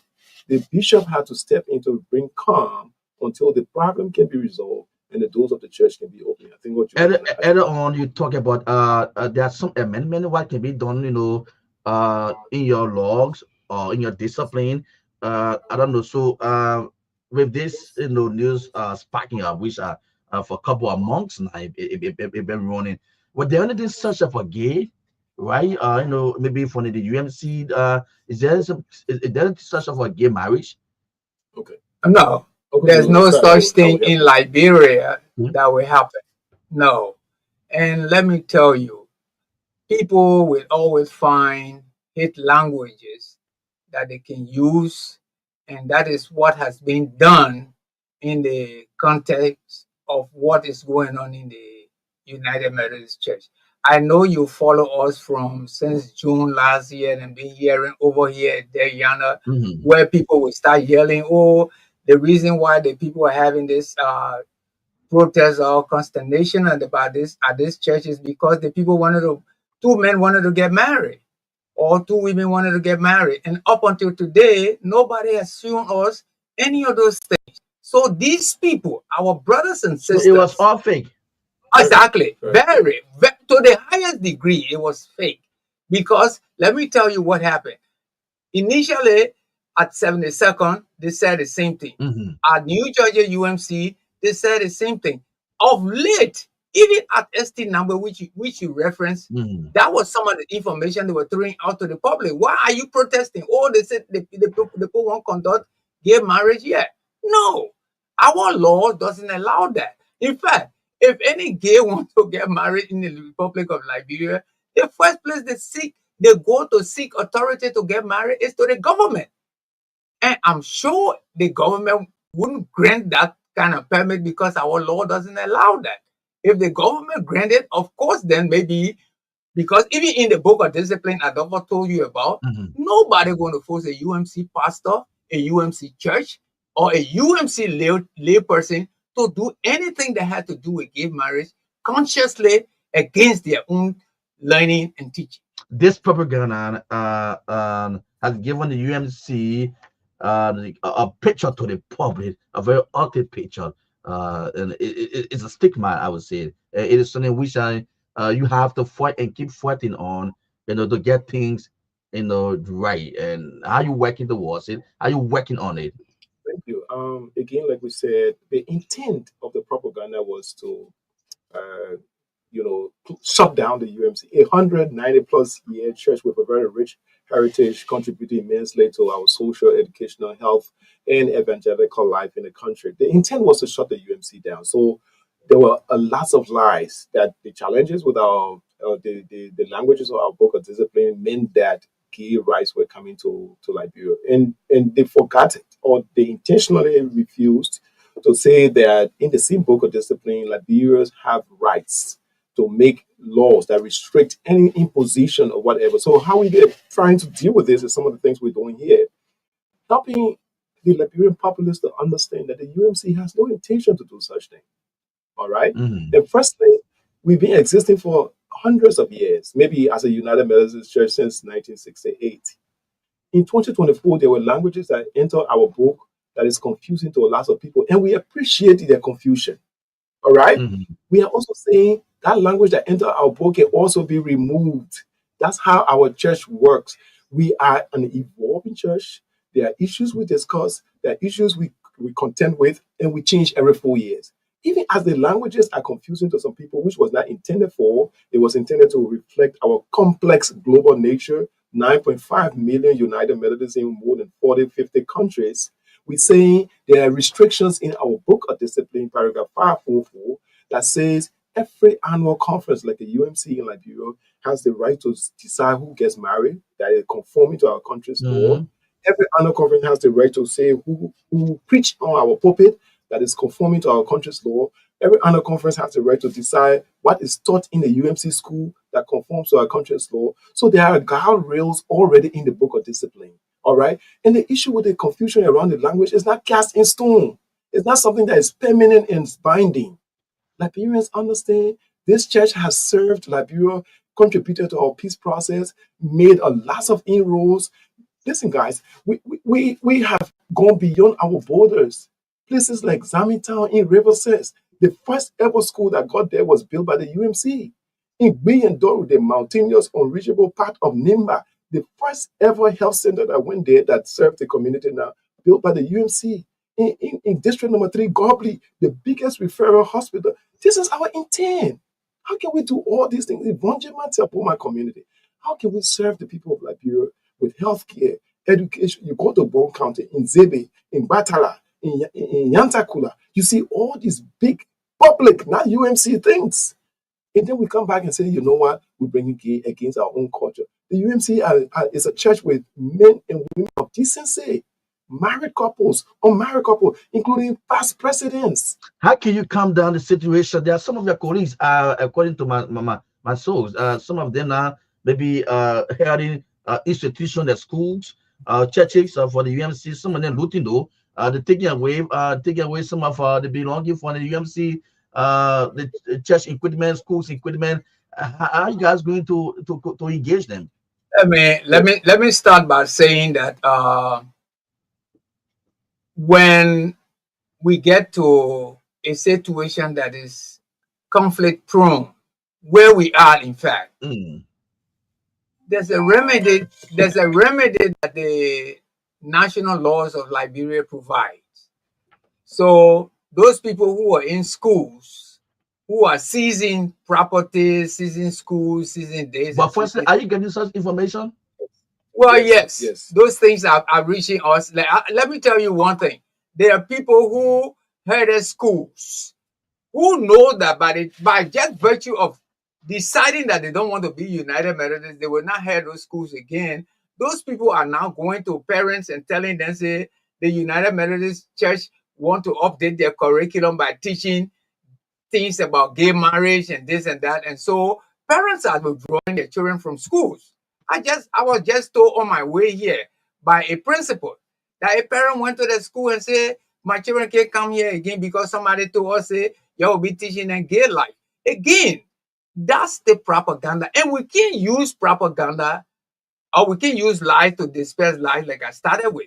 We will tell our Liberian people the truth. I don't want to keep emphasizing the language in our book is confusing, and those languages keep getting there because this church is an evolving church. We meet every 4 years to edit that book, to insert that information that comes in conflict with our laws wherever we find ourselves in the word.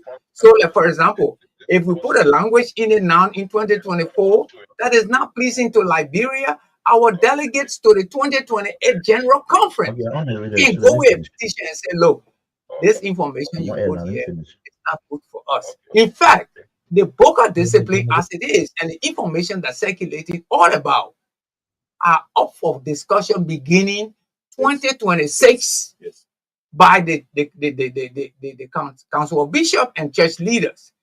The whole issue about the book is that all these things they're talking about can easily be by the stroke of pen in a 2 weeks gathering in any other state in America, because that is what we usually meet. So all the thing the Paul talking, is not in that book. No, listen, the thing that people say that it's gonna, let me help you, Uncle Julius. The things that folks are saying that Bureau UMC is bringing is not in this book. Exactly. This is a global book.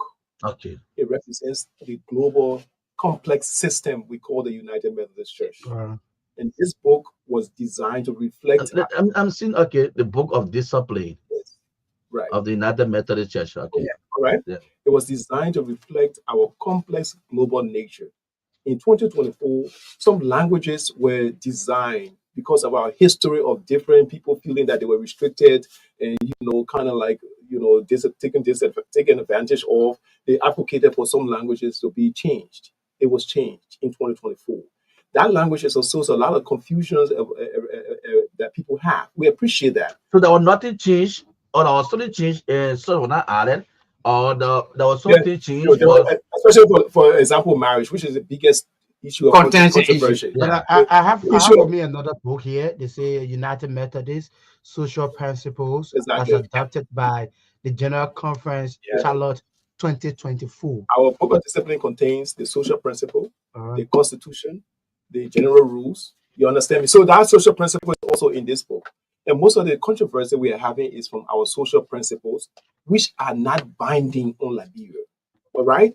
It is adapted to reflect our complex global, context. Again, it is not cast in stone. So that social principle now, in which you're thinking for the whole thing. Exactly. We have that social exactly, which has issues of definition of marriage. Okay. The language was adopted to reflect how people wanted marriage to be designed. Okay. It is not binding on any country, because in paragraph 544 it says that every country can make rules for the church that must conform to their country laws, context, and culture. You understand me? So we have a restriction against whatever the language definition says. Besides, the language definition can possibly change. And when it changes, we go back to status quo ante, as the judge and the lawyers can say. So I'm getting something there. Yeah. I want to put me on track. Right. What I'm getting from there is that there is saying based on your country law. Yes. Exactly. Based on your country's law. Yes. So if I'm part of an organization, it's my rules, a part of our rules and regulation. Yeah. It's our Ghana or agenda. Yeah. But this is placed there, but based on our country laws. Exactly. If you want to implement it, you can go ahead. If you don't want, you leave it. Exactly. That's the whole picture we are just how what we are saying is, yes, we appreciate that there are some languages that came in our book that's confusing to people. It was not meant for confusion. It was meant to reflect our global nature. But that you are confused, we appreciate your feedback, your anger. But first thing, it is not going to be there forever. Second thing, it is not binding on us as UMC in Liberia. To do it, to go ahead. No, it's not. Because the same law book says we have that right. You understand me? Third thing, we can't run away from problem because problem came upon us. We have more than 190 plus years. When somebody changed language in then we leave our denomination. No. We're saying we'll stay in, we will fight, we'll do the right thing and keep evolving as a church until we go to where we want to go. Okay. But whilst we are waiting to do the global change, we also have a right to make our own book of discipline now. Yeah. And we have started that process. We are making our own book of discipline that don't have all of these confusing language that people are saying they don't want to see in our book. We have that right, and we are doing that. So what we try to assure Liberians about is, guys, this is the UMC in Liberia, a church foundationally enriching in her truth, in depth, and in service to our country. It's not a church that wants to bring anti-cultural, anti-societal things here. No. So how many groups do we have that? Is that a global? It's a global United Methodist Church. It's a global Methodist church, and then the United Methodist Church. So the Global Methodist Church is running with with this propaganda. With this fight for that discipline, Yes.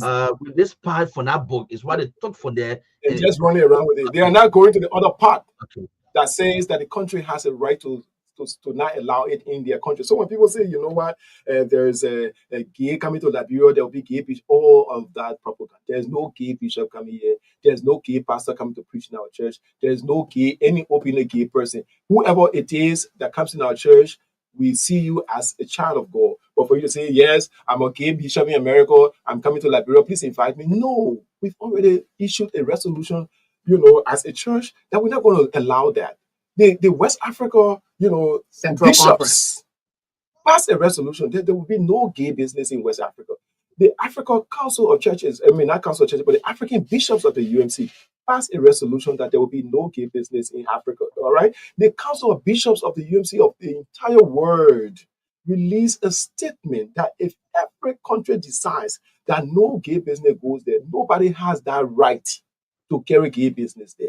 In fact, the churches must respect their country's laws and constitution. Let me come back to the question around schools. My brother, in the Republic of Liberia, nobody take property by feelings and vote. All schools are owned by the UMC. Yes, it is factual that like in places like Nimba, our entire mission is being claimed illegally by the Global Methodist Church. A mission that served the people of Nimba with a vibrant hospital and school is now under threat because Global Methodist said they own 8. How? So schools now in the Republic that are owned by Global, I would advise parents not to even allow their kids to go there until the issue of Global UMC settled. Because if Global Methodist take a school forcefully, illegally, and you send your child there, it might just get turned around and then the child might have some effect and impact on them. So there is no school that's going to be owned by a Global just by voting. The UMC will repossess all her properties because by law, before you take someone else's property, you either buy it or you go to the book of discipline that tells you how you can get out of the United Methodist Church and own properties. So I just wanted to highlight. Are you people wishing to settlement with the two, the two group, United Methodist Church, the Global Methodist Church? I know is there anything though? Is there a green light, at least to resolve this situation? Well, let me start the answer to that question this way. The issue of settlement will come to the property line, but the formation of the Global Methodist Church is a determination of a group of people who want to start another denomination. So on February 14, 2025, that denomination was launched in Banga, alongside our own annual conference that was meeting there also. They just also had a convening conference at which a superintendent was appointed who's supposed to preside over Liberia. So the idea that they will abandon that quest will fall to individual level. As an entity, they've started, they're going to be going around. But here is the situation that we're having with them, or they're having with us. For me, I'm not too sure we're having it with them that much as they're having it with us. They are going about telling people these languages that are here, as Adolfo keep emphasizing, they are placed in this book. They're worth debate, they're worth discussion, they're worth changing.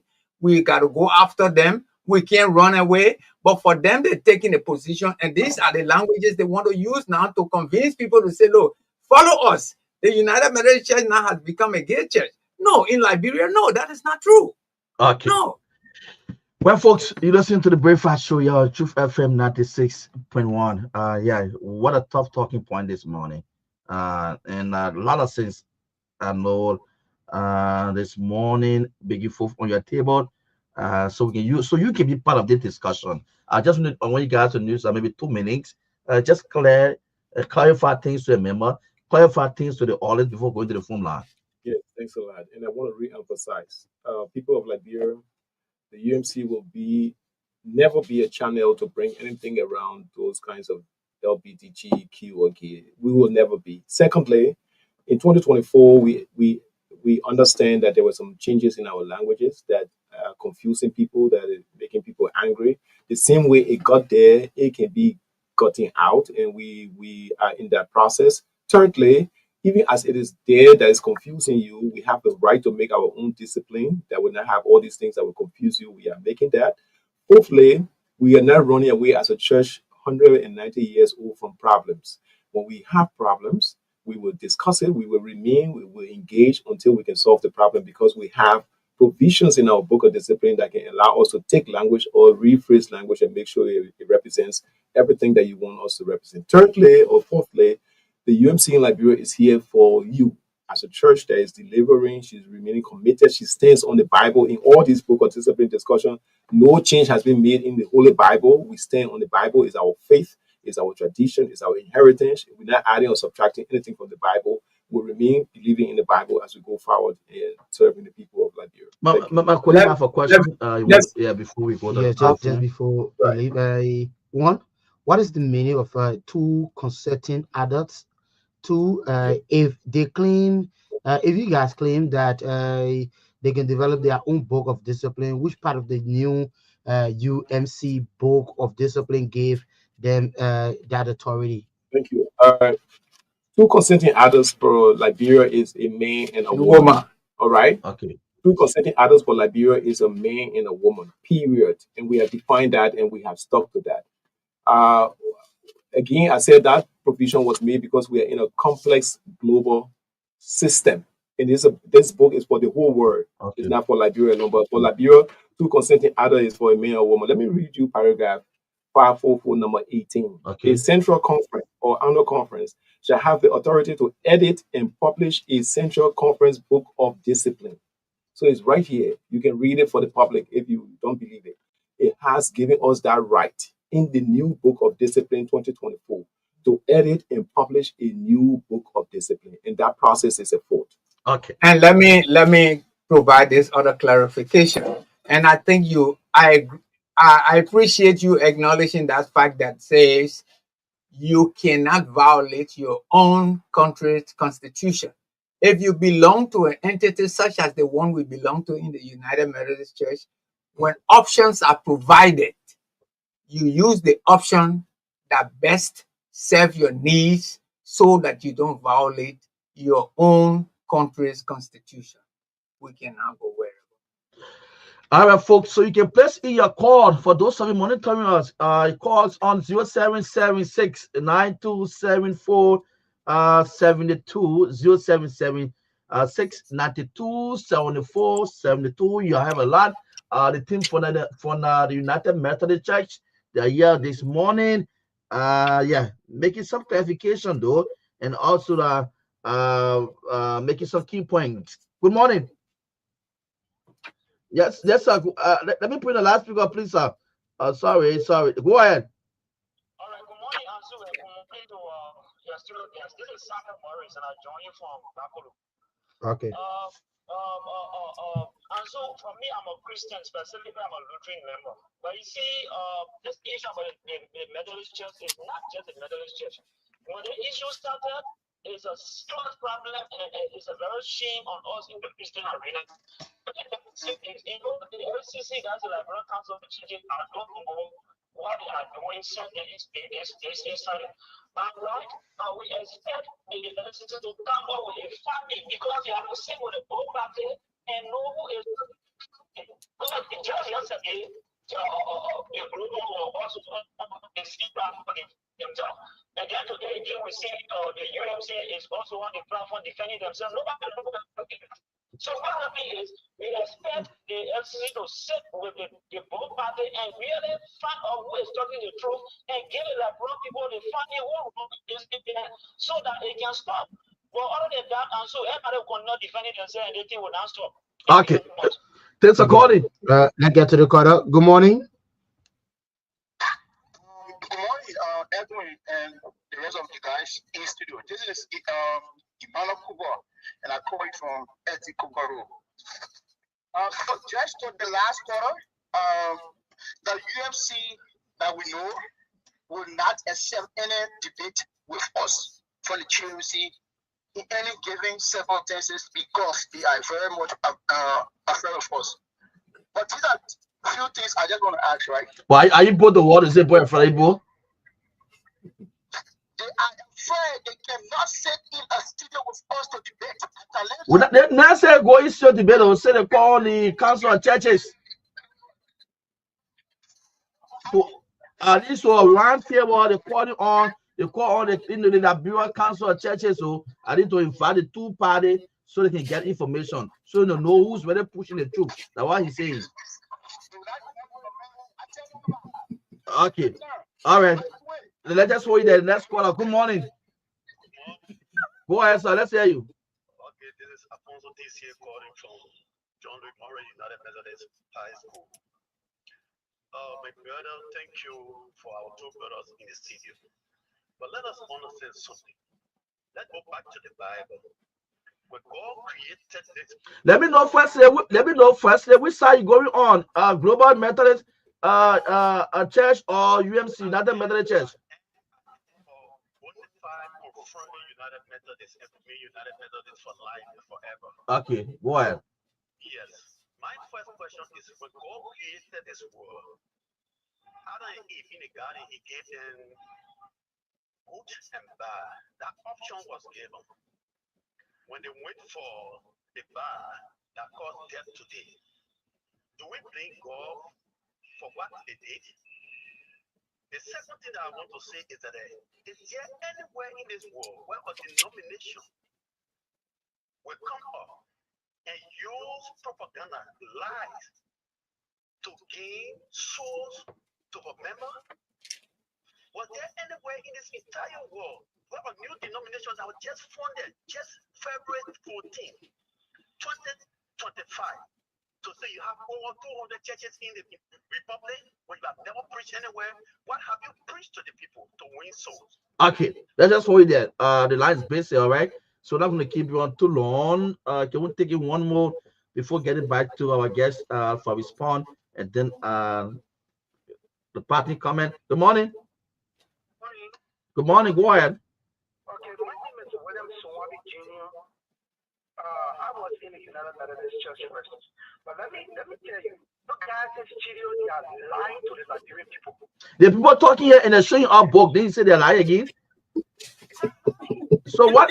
So the book they are showing us, that book not for you people. Hey, listen now. Let me provide clarity. You guys are lying. When they endorsed the same-sex marriage at the General Conference in America 2024, no, I don't want you. I want you to speak with facts, but you just thought you don't know different thing, my man. Not do that about them. I want you to speak with facts. The people here in the studio, they are speaking with facts. They have book in the hand. Your doctrine, your book of discipline, they have it in the hand. Yeah, they're speaking. So I don't want to hear call me, man. See how other caller they're speaking. Talk with point, please. Go ahead. Yeah. You are live. Let's hear you. Just want to appreciate our brother in studio.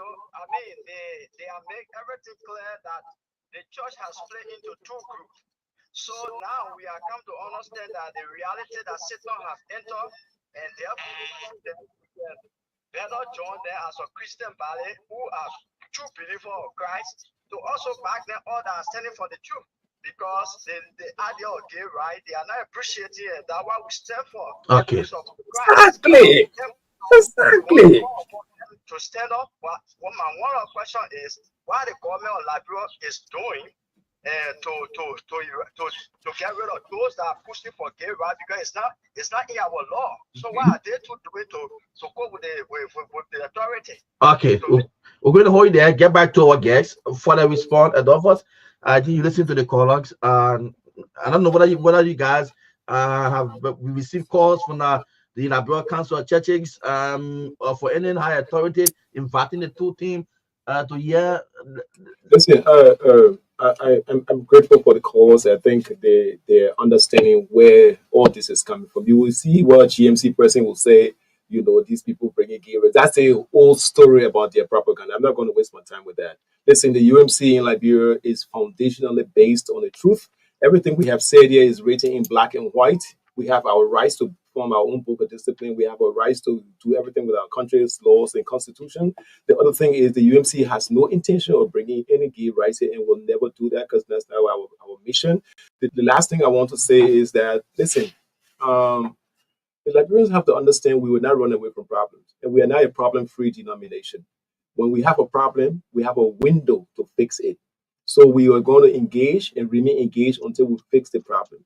We know that they are confused, they are angry about certain changes in our book of discipline. It's not there forever. We are keeping engaging until we fix it. But that whole narrative that the UMC is here and bringing gay business is false on the basis of this book. The same book they're using in our social principles, which is not binding on Liberia, the same book says we have the right to resist anything that has to do with gay business.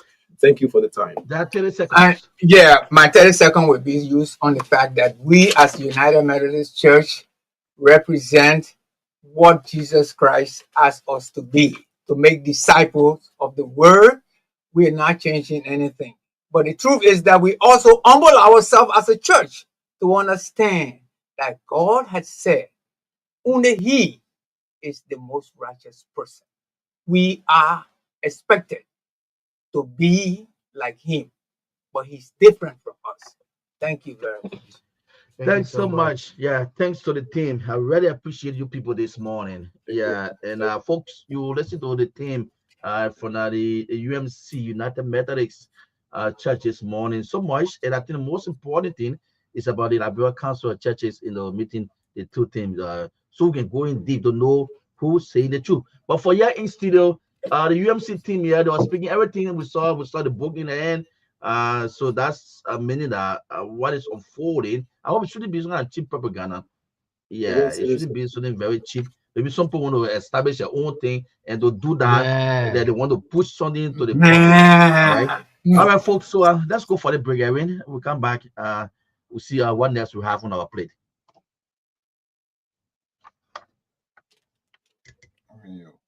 But I finish again. I don't even start watching a movie yet. The city happened to me. And you know anything else? I tell you, man, I just wish to get something away where we can be able to get plenty of data. And we'll say, Ali, you got from 730 back. For us. But if you want the data, all you need to do, just that, star 222 hash. Right now, I'm enjoying my data finish again. I don't even start watching a movie yet.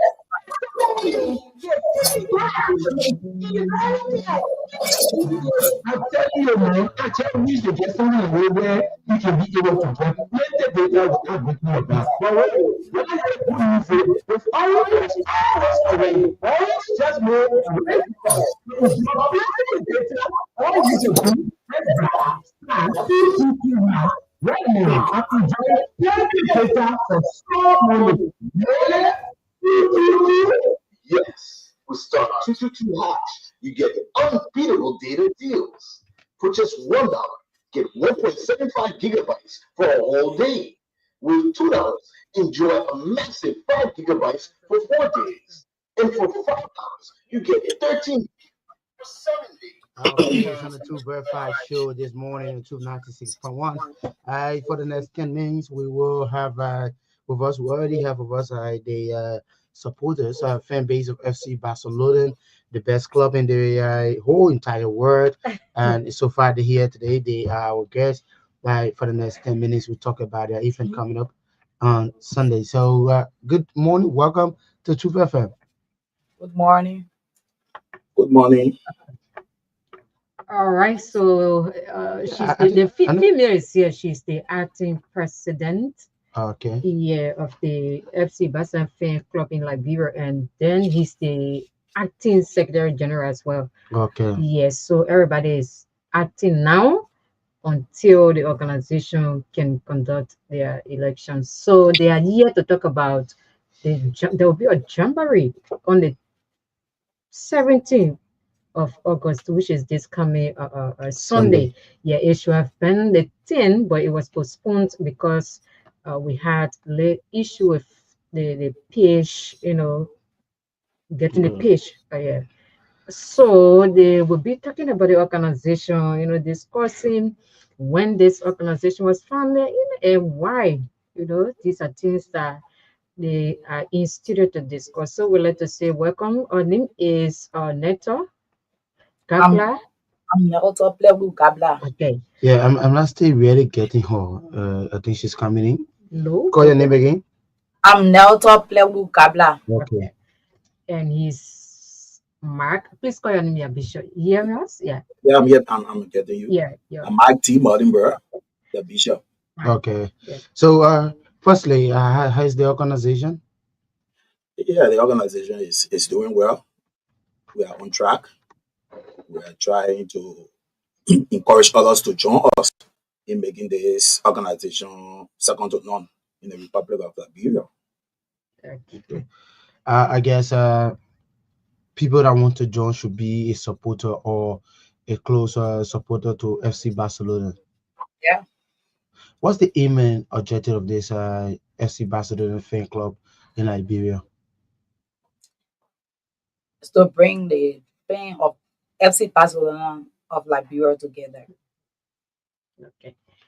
So let's talk about your event that is coming up So on before Sunday. we go to the event, I think she's the acting president now. The president emeritus is one of the founding members, but she knows a lot too about this particular organization we are discussing, including the acting secretary general as well. So that just hear from the both of them when this organization was established by them. First, they will have many persons, and what actually drove them to found this particular, Organization. Yes. Okay, this organization was established 2016.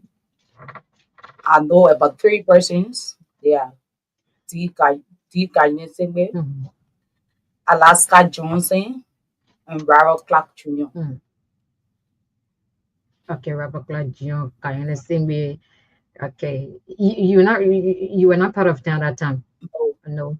Bishop, you too? Were you part of that at that time? No, I wasn't part of them. When did you join?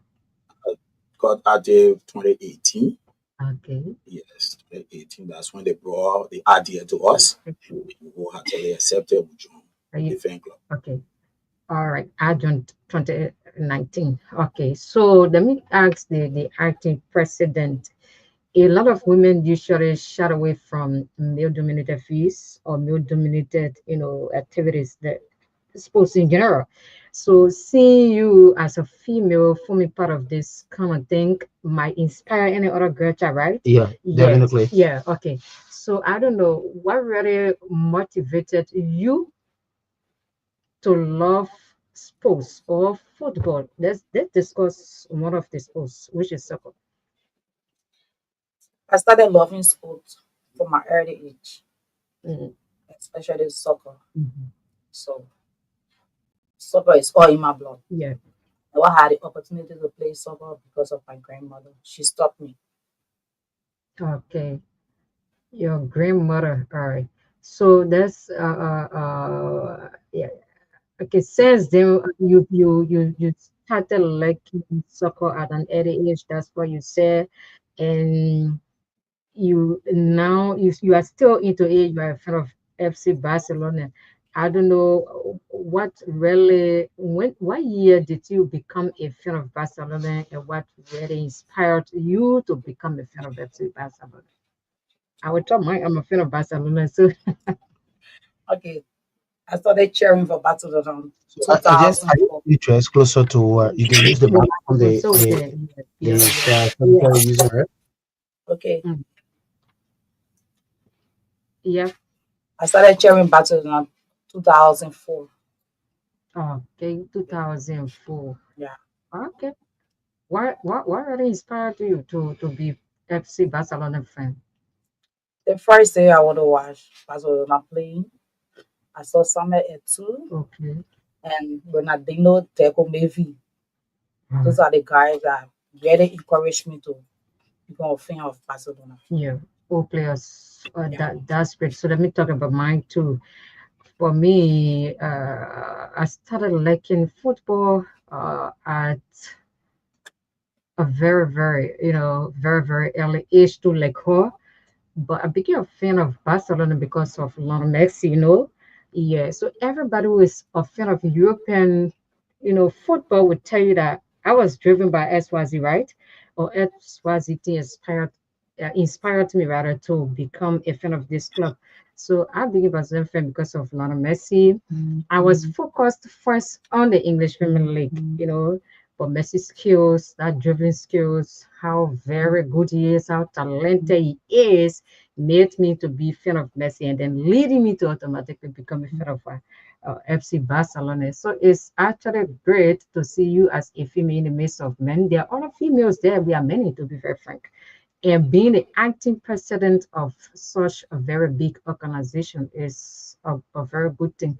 So let's get to the SG. Let's talk about membership now. How many persons do you think you have who are legitimate members of the organization? Well, I can't be exact to put a number to it, but we are a little over 200 when it comes in the chat room. Okay. Yeah, we are a little over 200. Yeah. When it comes to activities, attending meetings, paying dues, the 200, everyone will not be active. So we got about 50, 60, 70% that if you say this, we all were on board. Okay. So things happen. All right.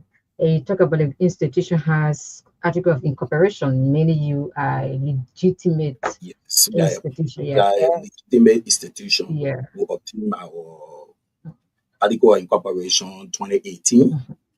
Got our bylaws and constitution. We are not just organization on the surface. The Liberia government knows about us. Okay, that's good. So just to make this clear to the public, we're not discussing all the FC Barcelona fans in Liberia. We're talking about those who are members of this particular organization. But we are many, to be frank. Right. Yeah. No, yeah, I think Barcelona gave one of the huge fan base. Not one of the. There is no argument about this. We are many than any other fan club. So let's concentrate to the Jamboree issue. We'll talk about recruitment, whether the institution is still recruiting people who are interested in forming part of this particular organization. Let's talk about the Jamboree on the 17th, 2025. Yes, the Jamboree August 17, August 17, this coming Sunday, by God's grace, we'll be having this Jamboree in observance, in celebration of our triple winning season last season. We won 3 trophies, and the season is starting tomorrow. La Liga will be resuming tomorrow. English Premier League is today. Yeah. So we are jointly both the starting of the season and the end last season. What we want, we are putting all two together to have this Jamboree to encourage our fans for the upcoming season, to encourage others to join us. If you are not part of FC Barcelona fan club in Liberia, it's your opportunity to make your way at the SKD Sports Complex on Sunday. You'll be wholeheartedly welcome. There's no fee. You are not paying fee to enter the stadium to watch the game. The practice pitch, that's where we'll be playing. We are not taxing anyone. You can come there with your FC Barcelona jersey.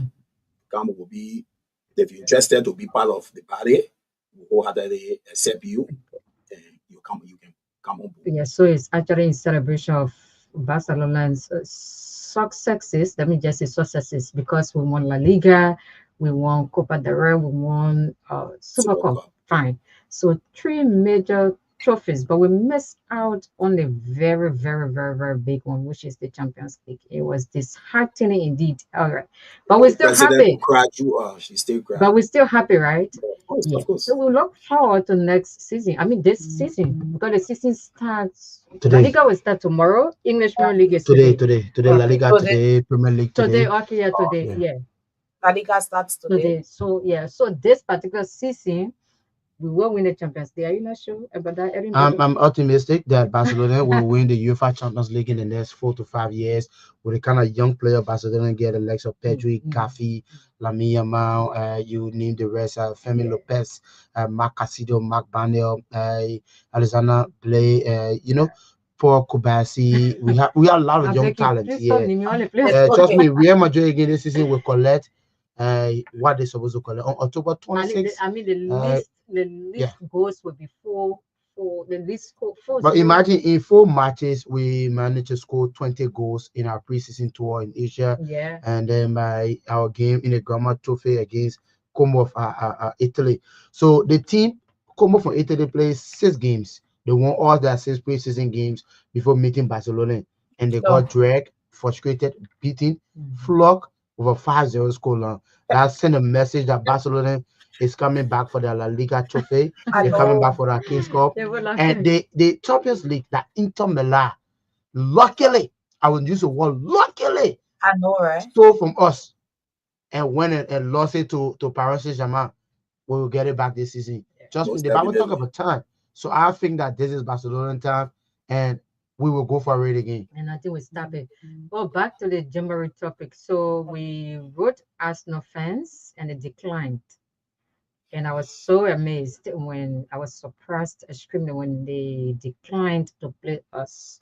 So I don't know. I was wondering, is it that they are afraid of us? That's a sort of capitulation. Like, okay, we can make it with these people. Let's forget about them. So let us now focus on just the fans here. Barttafoyen, Arsenal, they are not much. About Arsenal, even I told the acting president I have issue. Why they should even read no match to a team like Manchester United. Manchester United does not have much support. They not even match to Barcelona, right? Who could give a credit a bit to Liverpool, a bit to Real Madrid. We defeated Liverpool in May. Like Five. So it's good that they see what we got Madrid 5 times. Last season we won them all. We've been in America, we've been in Asia, we've been in Europe, we've been in open field, we've been in closed field, we've been in, so we've been in Liverpool. But Manchester United, who is not even playing European football, like seriously, Manchester United, European top. They are playing European football. The English Premier League. They in Conference League, they in Europa or Champions. Edwin, yeah. I beg you, those guys they are our guests on Sunday. Please stop. I beg you. Stop making them afraid to come. Please. Okay. Arsenal already got our hit on Liverpool, so they decided to decline. Fine, I think so. They heard about what we did to Liverpool in May. That was on the 24th, yes. Yeah. I can remember, where at the SKD Sports, pitch. We gave them 5. I think it was 5-1. Yeah, 5-1. We had a nice time actually. And Sunday, to be very frank, I am certain about this, that the game will be, the Jamboree will be so amazing. Very interesting. So we're inviting, as the ITSG rightly said, those who are not members of this particular organization, we're discussing, you can still come on Sunday. Yeah. We're not driving anybody. Yeah. You can come and form part of it. And if you're interested in joining, the person will be there, the acting vice president, the SG, everybody in leadership will be there. Yes. So you can just tell us about how people acquire, how you can get a form. We got membership form for 500. Yeah, 500. 500. Liberty or US? Liberty. Membership form for 500. Okay. And if you are interested, you will get it on the fee. Okay. And I want to ask this question. Do this fan club here in Liberia get a direct link with the main club in Spain as a registered fan club in Liberia? Right now, I'm not going to say something that is not truth. We got a member here with us. One Moses Zanga. He usually goes Spain to watch Barcelona games.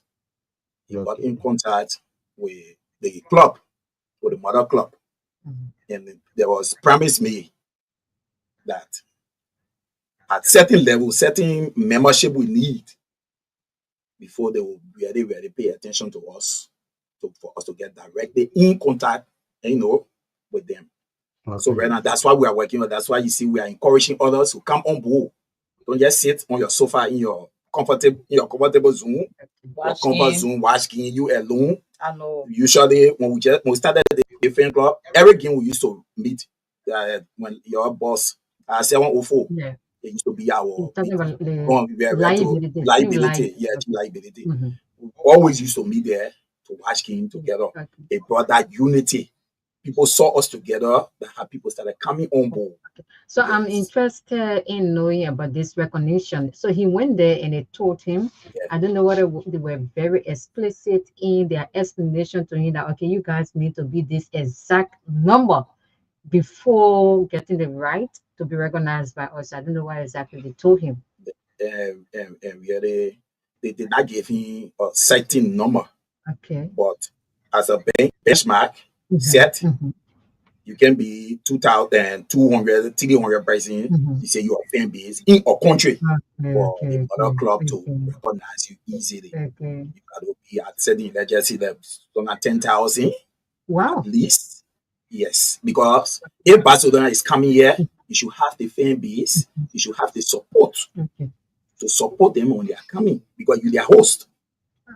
The larger the fan base, the nicer things will be. Oh, fine. That's fine.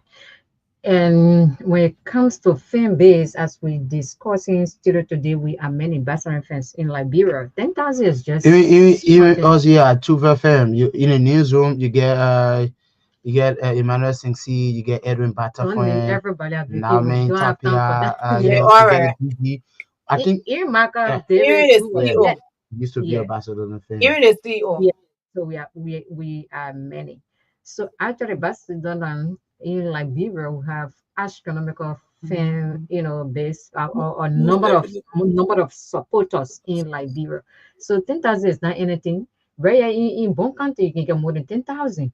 I'm not even talking about Monserrate. Where in Lima you can get more than 50,000 Barcelona fans. So it is something. So let me get back to the acting leadership now. So what efforts are you people applying to get others on board? To get others on board. We can do it. We can get it. We can get more than 10,000, 15, 20, 30 if we want to. Yeah. Yeah, that's why we rotate our meeting every month. Every first Sunday in every month is our monthly meeting. We can't and sit one place and have meeting. We go all over Monrovia. So we're trying to extend it in other county. Yeah, no, I can be part of the meeting, so that's true. Yeah, let's hear from Bishop. Yeah, we are working on decentralizing our meetings to get sub branches to other counties. That there will be recruitment there. Like I was in Basel a few months ago. I started encouraging people about FC Barcelona Fan Club in Liberia. When wholeheartedly accept it, they'll be happy when they see me on my chest. Say, "Oh man, what's up?" I say, "Oh, I'm not just a fan of FC Barcelona. I'm a supporter of the club. We got a support base here. We got a base that will do things in accordance. So if you want to be, I can add you to the chat room. You start paying your dues, and we'll move on from there. Yeah.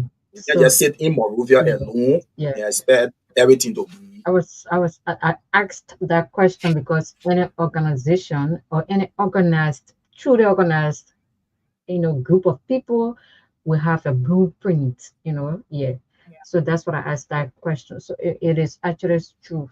We are also doing something called fundraising for our program, right? Yeah. So we have to say this. So every member was taxed to pay a certain amount, and some did. Things are actually, and we have enough Barcelona fans in Monserrate, not Monserrate alone, in the entire country. I'm not discussing the whole world. We are just the very best of the best. Yeah. So yeah. Yeah. So we said that we're going to announce the number that we have for those who are interested, those who are listening to us to make their little contribution. So I don't know, do you want to do that for us to announce the mobile money number? Yeah, so the mobile money number is 0555 13 83 88.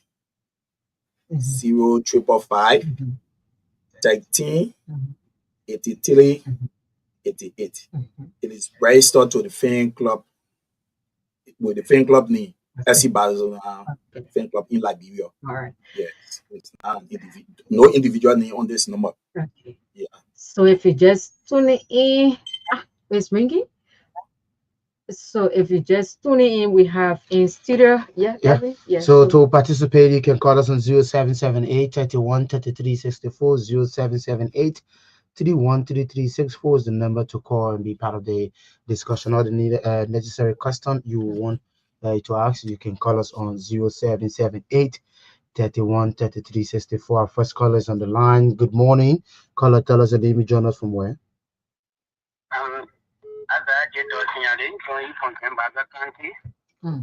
Go ahead, Azar. Yes. Many things to organize the group. I'm so happy and excited that this group is formed in Liberia. I'm listening at the radio and listening to it carefully. Our thing is like the way our brother just said, we are confident that the bench will come in Basel too. And also, we want to join the same club or SC Basel. We not just want to be a service club. I am going to the video club. We share